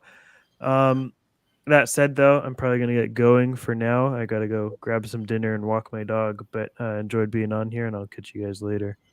And check out Stone Hansen. What's your latest episode on the Upside Swings NBA Draft podcast before you head on out? We reviewed every single draft pick, so we gave a grade out and reviewed every pick. That's the Upside Swings NBA Draft podcast. Go ahead and catch it today wherever you get your podcast. Stone, awesome job as always. He's here regularly. It is Stone Hansen. Thanks so much for joining us. Joe, I'm going to turn it over to you here at the Home Depot / the Lakers Fast Break. LakerTom, what sounds is like all my that? sounds like my job site. Yeah, got a lot of construction going. Is that a new master, I guess, LakerTom dome that's going on around there that's being built? No, it's just the neighbors cutting down weeds. Well, thank them so much for going ahead and doing that at the most appropriate time for us here at the Lakers Fast Break. Yeah, it's a good thing that we also have our grand dog here for the week. So, well, the dog's 80-pound German Shepherd who howls whenever a police siren sounds in the background. So, oh my gosh. But Joe, I want to ask you this, Joe Soro from LakersBall.com. Thanks so much again for everybody watching, listening. Rui has agreed to a 51 million. Rui has agreed to a 51 million 3-year contract. There you go. 51 million, 17 million. Wow. 51 for 3 years. Great. So that is 17, right where we were talking about at 17 to 20. So he did sign. Yeah, I had him at 15. You had him 15. Oh, that's a little bit above, but it's But I had you would have won. You would have probably won the bid on Price is Right. So I want to ask you though, Joe, your first reactions on this Rui 3 for 51. Yeah. I was thinking 15. 15 was the number in my head too. 45 is what I was hoping for. I'll be curious to see. Well, it's likely going to be probably 14, and then it increases, right? What's the increase now with 8%. The new CBA? 8%. Okay, so yeah, that's the deal could be a good one or a bad one. It's going to depend on Rui. Can he live up to the contract? You're not going to know until you see it. My guess is going to be 2 years with a possible player option at number 3. I agree. So it'll actually keep him here for a while, but in case he gets develops even to a more consistent player, he obviously can go ahead and get out on that if he does have that. It's a very tradable contract, and that's what we haven't had in the past. When Kobe retired, for example, we were way over the cap and we couldn't do anything. And if we can continue to build a team this way, then we're going to have tradable contracts to be able to trade for a superstar, or we'll have a team that's good enough to attract a high-level free agent to sign. Oh my God! Guess who else signed with the Lakers? Who else? Oh my gosh! You say it. Go ahead. Tell everybody. It starts with a C and an R. Cam Reddish. Yeah, Cam Reddish. Okay, everybody out there, they're gonna say, okay, Cam Reddish. We needed him. If you say so, Tom, he has not made it anywhere. He's been on several teams for a reason. So I don't know about that, Tom. We'll see. But again, for me, you know what? I'm happy. He's 6'8". I'm happy that Cam Reddish has signed because, again, we will see once for all. Joe, mark this words now. Okay, we're going to see if he pans out, everybody in the chat room for months now was right about Cam Reddish, because you and I've been hearing it for nonstop about Cam Reddish to the Lakers. Now he's on we the have 13 Lakers. players now. We're almost done. We're almost We have done. 13 players. But We let me have just Vincent and Hood-Schifino at point guard. That's 2. Reeves, Christie, and Hodge at shooting guard. James Vanderbilt and Prince at small forward. Achimura, Reddish, and Swider at power forward. Davis and Castleton. That's 1, 2, 3, 4, 5, 6, 7, 8, 9, 10, 11, 12, 13 out of 17. 18. 13 out of 18. So we have 5 holes, so to speak. And we'll probably we'll probably keep one open, which means we got four players, 4 minimum salary players to add. Athletic player, but 30% shooter from behind the arc. And again, he may thrive in an open offense if LeBron is pushing the ball. If that's a key, LakerTom. For a player like that, a player like Rui, you have to be still pushing the ball. The pace, which you and I have talked about over the course, that to me was a big part of the Lakers championship run, was the pace with LeBron pushing the ball up the court and having other players being able to do so as well. Joe, Cam Reddish will only thrive in that type of system. If you're going to ask him to play in the half court and ask him to shoot behind the arc, we could be in a lot of trouble there. Well, we're always in a lot of trouble if we have to play half court. Yes, I agree. Good point, Tom. Good point, Tom. You're going to need more. You can't be running LeBron James all season, so you better have. I just said other players helping push the ball. Yeah, sure. If you push the ball, yeah, but you're going to need the right. You're going to need the right trigger man to do that throughout the year as a good backup. So is Gabe Vincent that guy? Can he push? Can D'Angelo? Should he come back? Can he push? Can those guys be? You know, we've talked about this, and Stone has talked about it in terms of D'Angelo Russell's quick decisions on pick and rolls and just dishing at the right time. He's not there ever. He's like the guy who pushes the ball really well on a fast break is Castleton. Have you seen the videos of him? Castleton that's at the college level, though. Well, it is at the college level, but he's, he reminds you a lot of Lamar Odom in that sense that he really can dribble the ball down the court. He's a center who can pass and has a great handle. I mean, he's not a point guard handle, but the guy is terrific in driving the ball down the court. Yeah, well, let's see. Hopefully he could develop. But again, if you're counting on an undrafted rookie, to repeat the same performance, he might be a standard by default player by the time the season comes around. They have four people that they can add. So maybe they go out and they look for a Willie Cauley-Stein or a Nerlens Noel. Either one of them probably has enough left to give you 12 good minutes. Joe, don't say that too loud, because Joe will just give those eyes once again. So again, that's why. Who do you want, Joe? You want Montrezl Harrell or anyone but Nerlens Noel? I would take a rotted apple over him. Well, that would be a mistake. Maybe we can work out Maybe we can work out a deal with as far as a sign and trade with Dallas for Christian Wood. If that works out between him and D'Angelo Russell. Again, it just seems to me like Fred VanVleet signing with Houston. For how much? The 42 that we talked about earlier? No, 3 years, 130. So that's an 45. Extra year. So it's 40, but an extra year. That's a very impressive contract for Fred VanVleet. Rui's 3 years is fully guaranteed. Yeah, Rui is. You know what, Alice? It's not getting Rui on the cheap. You're hoping he will play more like the player we saw in the playoffs as opposed to the player we saw in Washington. Hopefully, we can go ahead and see that continuous growth from him. Maybe being in the system will help him become that consistent player that so many hope as far as what he's being paid for at this point in time.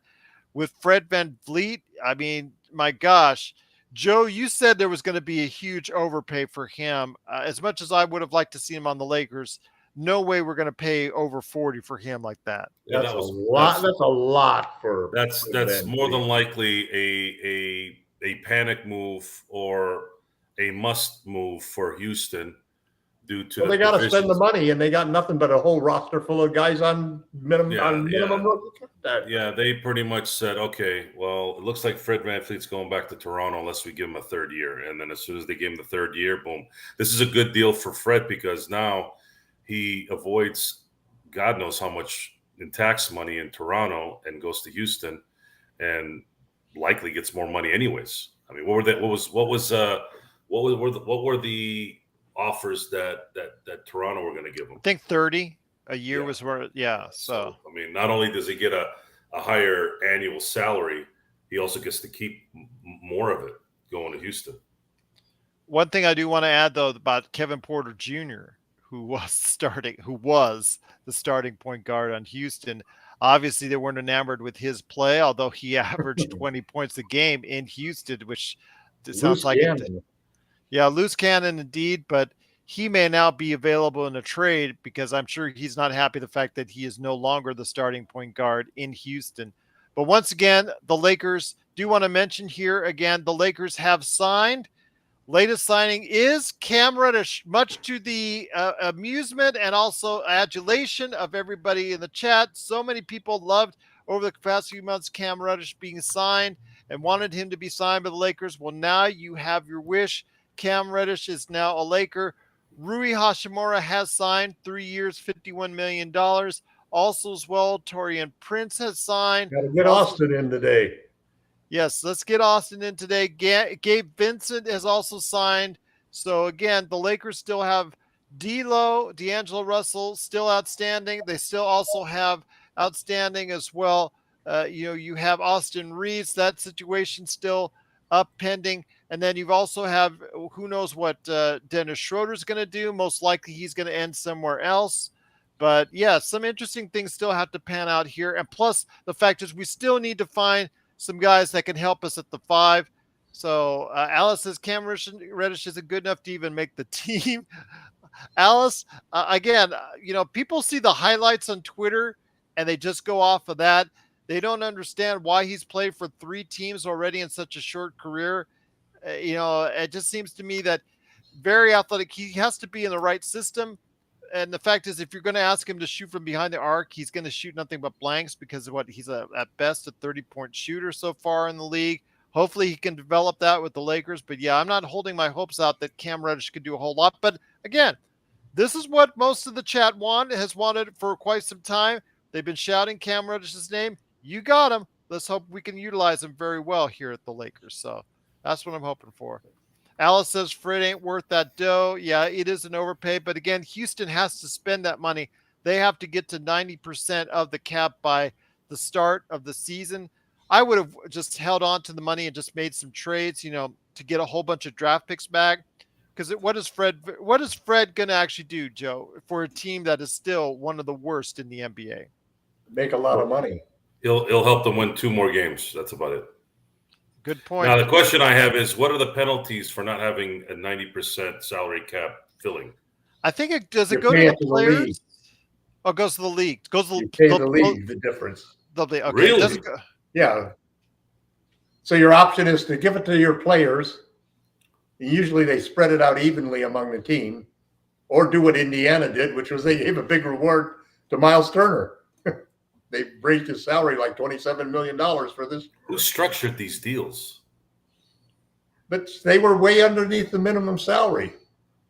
They had to spend the money some way, so they said, rather than spreading it around the whole team, we're going to give it to Miles to make him happy. Because they're so young of a team. And they got rid of Eric Gordon.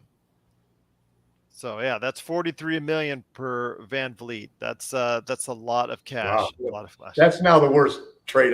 That's the worst signing, I think. Oh yeah, $43 million for Fred. Fred VanVleet, 43. I like Fred. He is a feisty guy. He can shoot. He's a clutch player. He's not even a $33 million. Not for $43 million. It's not the worst contract in the NBA. I still say Beal's is the absolute worst because that's 4 years. You can't trade it. Yeah, that's what makes it worse. That's why you can't get any. That's why you can't get any draft picks back on that trade. Absolutely. I still think that's the worst. Jeremy Grant is also one of our lowest rated from when I've been talking to the guys here as well, everyone. That's not something, I guess for what you were paying and what you're getting there, I think it's really much. Philadelphia has signed and traded. Oh, that was from way back when. Yeah. Yep. Not as of yet. Nothing, no new latest news right now. Again, Rui Hashimura is a Laker returning for 3 years, $51 million. Again, also as well, Cam Reddish signs a 2-year deal. Second year of Cam Reddish's free agency deal is a player option, just to let you know on that. Also as well, Taurean Prince and Gabe Vincent. Gabe Vincent signs for 3 years, $33 million, and Taurean Prince for 1 year. Great job, Rob Pelinka. Great job. I think, Joe, I don't think it's bad. I don't think it's great, but I think it's good. I'll be positive about it. I think it's okay. What do you think about Rob's efforts so far signing? It's not done yet. Wait till it's done. Okay. So far, I said so far. Yeah, no, it's good so far, and they still got quite a few options. Yeah, they still have options. So yeah, absolutely. Yeah, 4 guys that they can add to the roster. They bring it out to 14 plus the 3, two-way guys. Mm-hmm. And I like what they've done so far. If they could really turn D'Angelo into a backup point guard somehow, and Walker, I'd be really happy. Well, what again on this team? Where would Walker play? I mean, is the backcourt getting? Well, I think he would. Walker? No, Walker would immediately move in as the backup to Reeves over Christie and Hodge. Well, there goes Christie. Yeah, Hood-Schifino, I think, is the backup point guard. That's what I said earlier. But Christie, yeah, I moved him over to point guard, which then meant Christie is the backup shooting guard. But you just said if you signed Walker, you would put Christie as the third guard off the bench. Walker would start before Christie. Walker would be a better starter, a better backup point guard, better backup shooting guard than Christie. His development, that's out the window. What a great you bought the pick. I mean, it's kind of interesting because what you're looking at right now is who are the backups for every position. Hood-Schifino for point guard, Christie for shooting guard, Vanderbilt for small forward, Reddish for power forward, and Castleton for Davis for center. Reddish is a small forward. Reddish is not a power forward. Played. You think he's played forward? No, he's played guard forward. He's not a power forward. Yeah, that's Cam Reddish is not a power forward. But I will say though, again, let me see where he played. You can always go to Basketball Reference, and they have a per 36 minutes set. So they tell you or they have a play-by-play section that tells you exactly how many. I agree, Scarlet Blue. Yeah, Reddish is not a power forward. Again, I don't know where he paid 27% at power forward, 72% at small forward. Previous year, he paid 90%. So you're right, he's a small forward. Yes, a small forward at best right there. But the thing is, though, Tom, you spent last year millions of dollars to go ahead and buy into the second round into Max Christie. And this is the second year he is going to play next week in the Las Vegas Summer League. A lot will depend on how he plays. You only have 1 year left right now, technically, to find out and see if he's going to play for you. And you're already putting him in, have designs on just having him be like the third or fourth guard off the bench. Yeah, I know. But the other side of it is you want to win. I mean, if they had a way of getting Gordon, I'm not trying to argue. If they had a way to get Gordon in there instead of Christie, they would love to do it. Again, Mississippi Dog, everybody, so many people in the chat have asked for Cam Reddish. You got him. We want him. You got him. I'm not as high on Cam Reddish because he cannot hit the three. He is, though, if they keep the pace. If there's still a top 5 team in pace, he could thrive in that environment. But he just has to go ahead and be out, running the floor. That's what he's best at. He's very athletic. I give you that. But if you go back, if the Lakers become more of a half-court team, That's not the way he's built. He's not built for playing well in the half court setting. But Joe, let me ask you this once again. We touched on it earlier. LakerTom and I touched on it just now, but Max Christie again.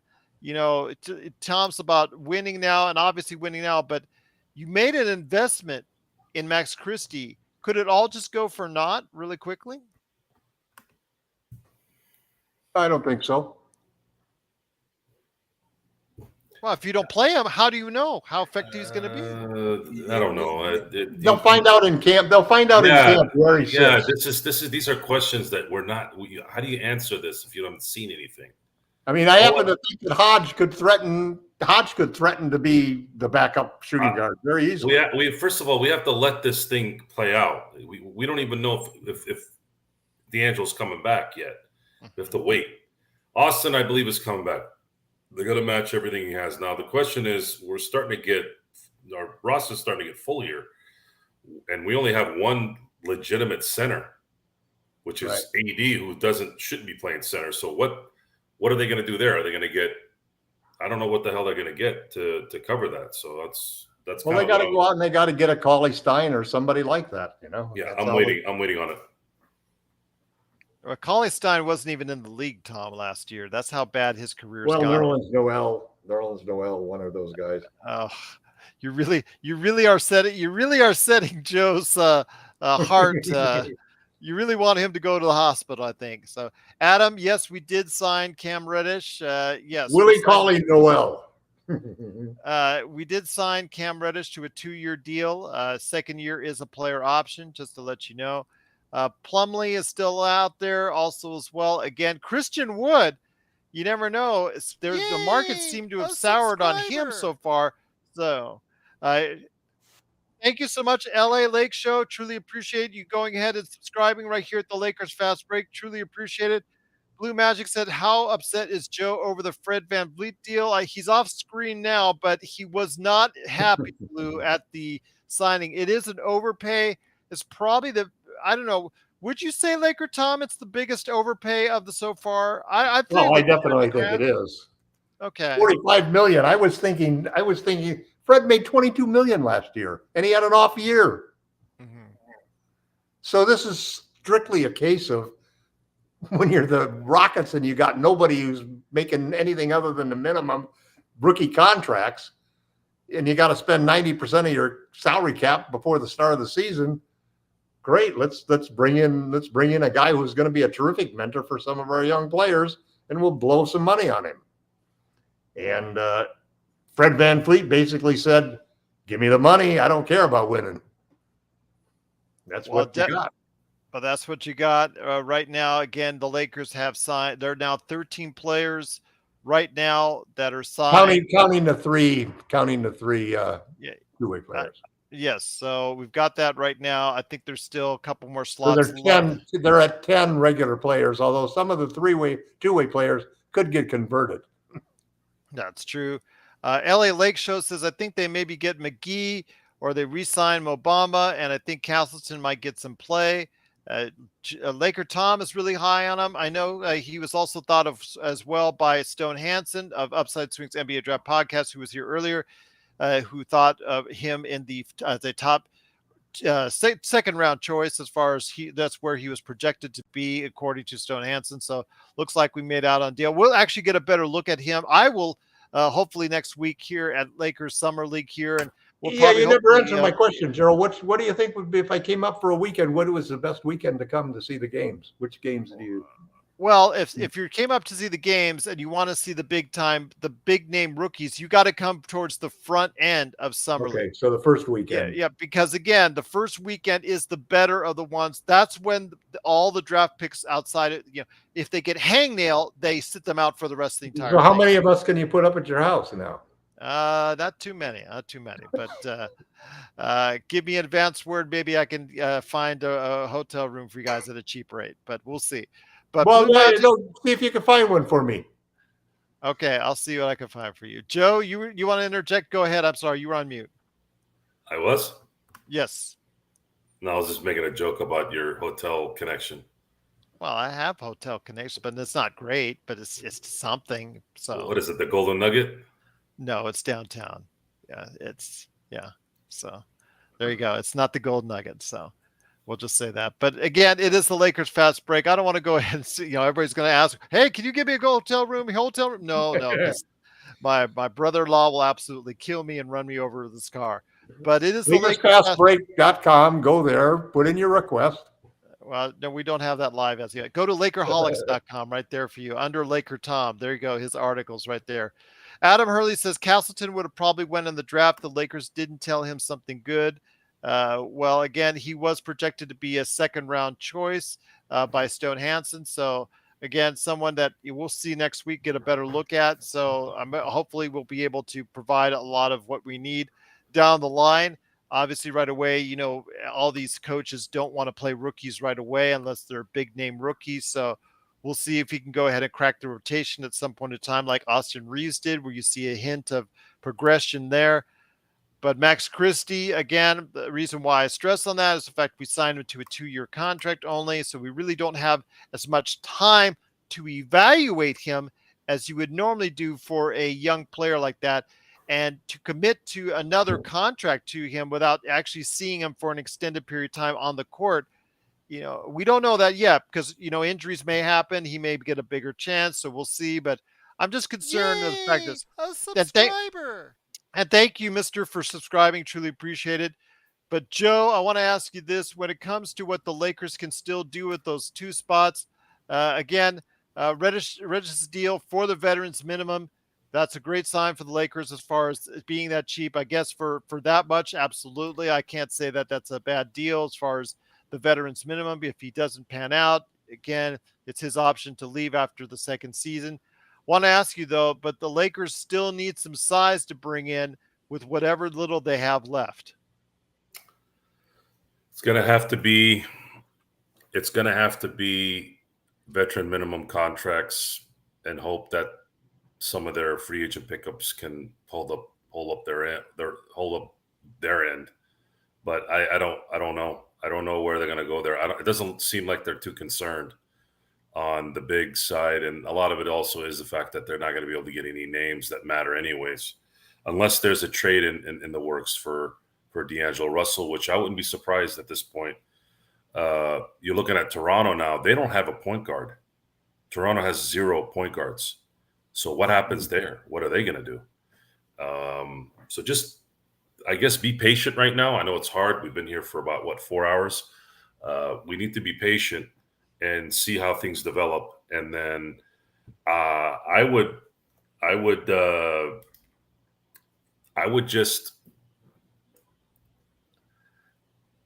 try to see what you can get for D'Angelo. Yep. I really would. I don't think you need him at this point.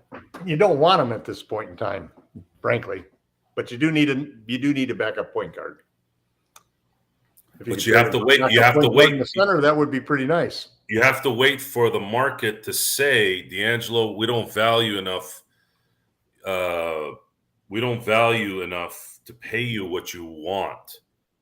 And then the Lakers will be sitting there waiting for D'Angelo's agent to come back and say, all right, guys, how about $18 million?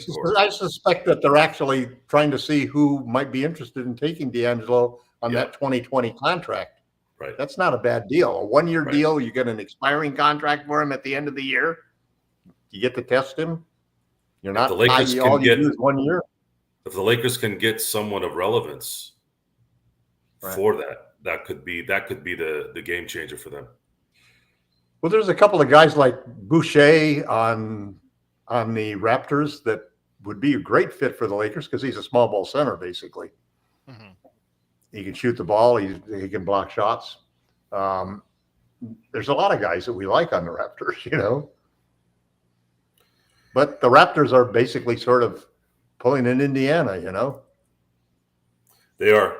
And I think the Raptors tried to keep Fred, but I don't think they wanted to pay him $42 million. Well, didn't they offer him something like 4 years? This is not their 4 fault. years, 140 or something like that. Yeah, this is not their fault, guys. They tried to $35 million a year. That's a pretty good offer for Fred VanVleet. I would say the mistake they made was not trading him at the deadline. Well, and what's getting scary something is more. these teams are the teams like Oklahoma City and like Houston and like Detroit that have so many draft picks and so many guys on rookie contracts that you can dump contracts on them if you give them the right pieces and so forth. It's just there's a lot of power to building a team that way. I'm just enthralled with what kind of team the Thunder are going to end up, because they have so many good players right now and so many draft picks that they've got moving forward. Well, definitely something to go ahead and ponder. Still, the Lakers still have a couple more slots left that they have to fill, and obviously have to start looking at some size, rebounding, rim protection. I think that needs to be something that, at this point in time, I don't think the Lakers can do anything about getting a starting five.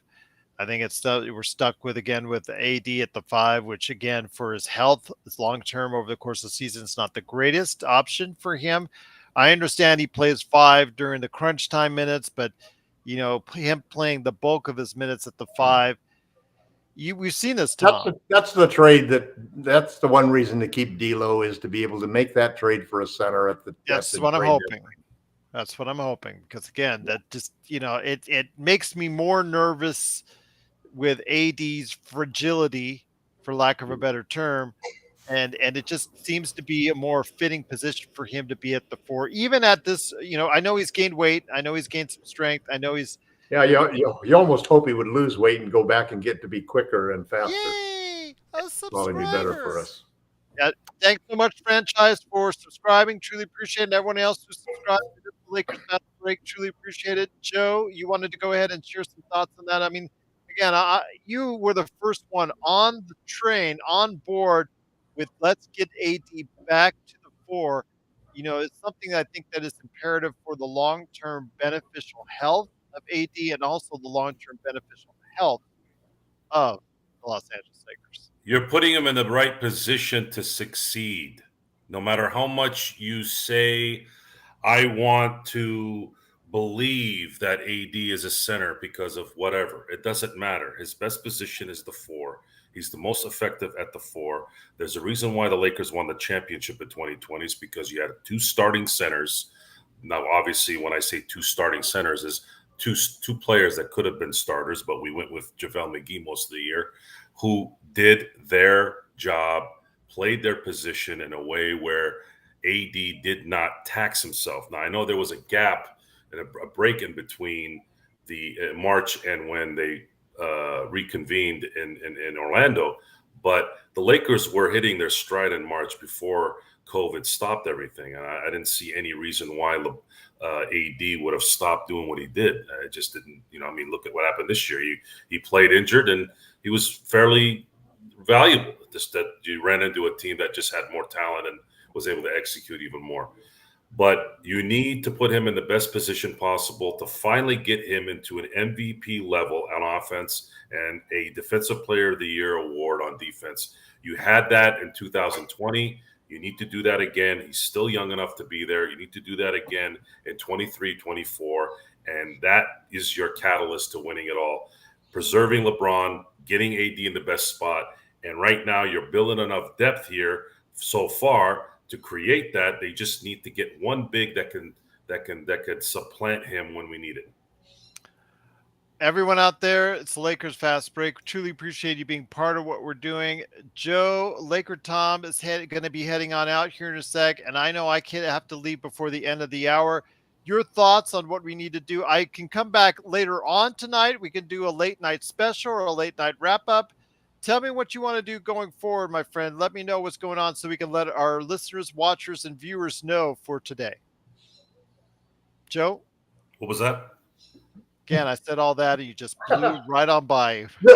LakerTom is fixing to leave he's leaving the Home Depot. All the saws and all the sounds, whatnot, but he has to go. I'm going to be gone before the end of the hour. Your thoughts? Do we go ahead? You want to stay on, or do we just go ahead and maybe come back with a late night wrap up show to go? I think we should do a late night wrapping show. Give some of the folks a break here. I know that they're coming in and out, and the big crowds are coming in. But I think we all need to recharge here and then get back in and have some. Yeah, when the next big news goes, send out a notice. Yeah, it is nice because we did get the Fred VanVleet. That's the first max contract that's come out. Really any other big contract that's going to come is likely going to be either some kind of a Brooke Lopez or maybe an offer sheet to Austin Reeves. But that's probably not as big as Fred VanVleet, which doesn't say much, guys. There wasn't really any big names in this this free agent period. It's just very good players that were available. Last thing before we go, Gabe Vincent has been very polarizing as far as a name out there, Joe. Your thoughts? 3 years, $33 million. LakerTom, 3 years, $33 million. Are you guys concerned at all because there's so much polarity on the signing of Gabe Vincent? Not on my end. I think it's probably a signing of hoping that he's going to improve. If he stays the way he is now, it's a bad signing because he did not play well against Denver. I believe he might have only played, from what I heard, maybe one good game in the finals. The rest were duds. So maybe, hey, it's the first time you've been in the finals. The fact that he came from where he came from, how much can you hold him for that? They sort of burned out too, the way that the Lakers were by the time they got there. He's a non-drafted, he's a non-drafted player, and I believe that the Miami Heat played above their heads a little in the East, and then they kind of sort of came down to earth when they relinquished the 3-0 lead to a 3-3 lead. I'm sorry, a 3-3 series tie, and then I think that just took them out. I think had they swept Boston, I think they might have had a better chance to compete against Denver, but they were good for where they were, and it just reemphasize that the East is not really good, guys. It's still the least in conference, and the reason why they've only had really one dominant finals run since 1998, and that's in 2012. That's it. Every championship that the East has won has been some fluky thing.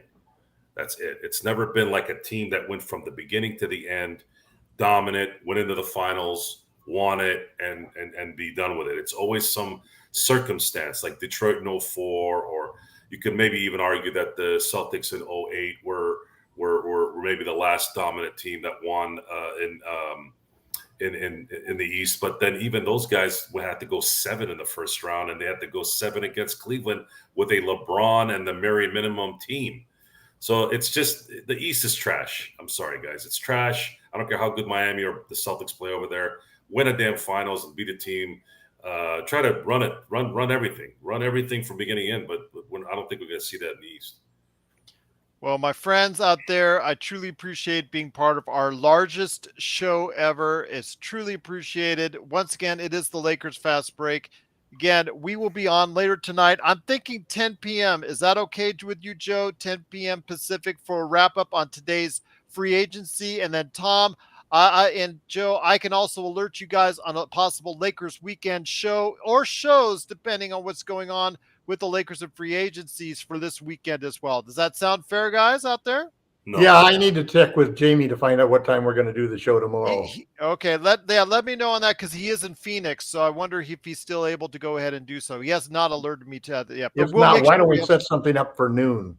Okay, if not, we will set up something for noon. If it's not, and then send me the link at 10, and I'll see if I can join you too. Okay, sounds good indeed. But yes, once again, we will be on at 10 p.m. LakerTom, Lakerholics.com. Go ahead and check him out. It's the #1 Lakers blogger that's out there, Lakerholics.com. Joe, go ahead. #1. Yes, absolutely. #1, no doubt about it. #1 Lakers blogger. It's actually statistically, he is the #1 Lakers blogger that's out there, and also in our hearts as well. It is LakerTom along with Jamie Sweet at Lakerholics.com.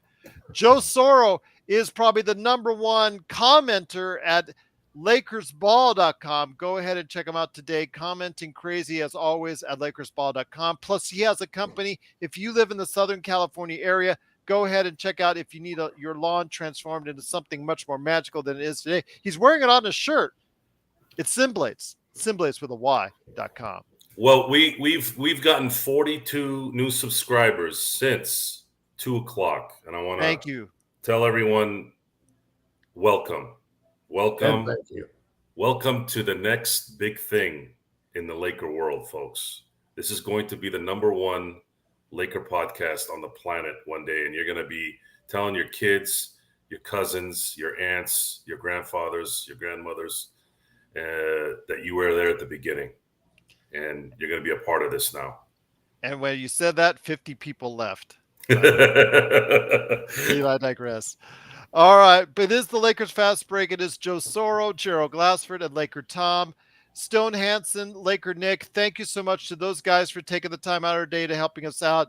And again, the biggest thank you goes to you out there, the viewers, the listeners, everybody that's been a part of our broadcast. Alice, tremendous. Scarlet and Blue, Blue Magic, the Time Alone, all the new and old recurring viewers that we've had. You are part of the best Lakers chat room that's out there. That is the Lakers Fast Break, and it's all because of you why we do this. Thanks so much. Truly appreciate it. Again, we'll be on at 10 p.m. Pacific tonight for a wrap-up of the Lakers day in free agency. And then also we are planning shows this weekend as well, so look out for that on Lakers Weekend. Ox 1947, Joe Soro said he would rather eat a steak at Applebee's than sign Whiteside. Oh my gosh. Here we go. Indeed. The pickings are slim, Joe. The pickings are slim. Sorry. You go with someone that at least you know can be normal. Okay. They might not be as good as you wish they were, but we don't want any distractions. We don't want any guys. I can go into that scenario. I got to go to the party, guys. All right. He's leaving Home Depot and he's going to the party. Thanks so much, everybody, for joining us. We'll be on tonight at 10 p.m. Pacific right here at the Lakers Fast Break Podcast.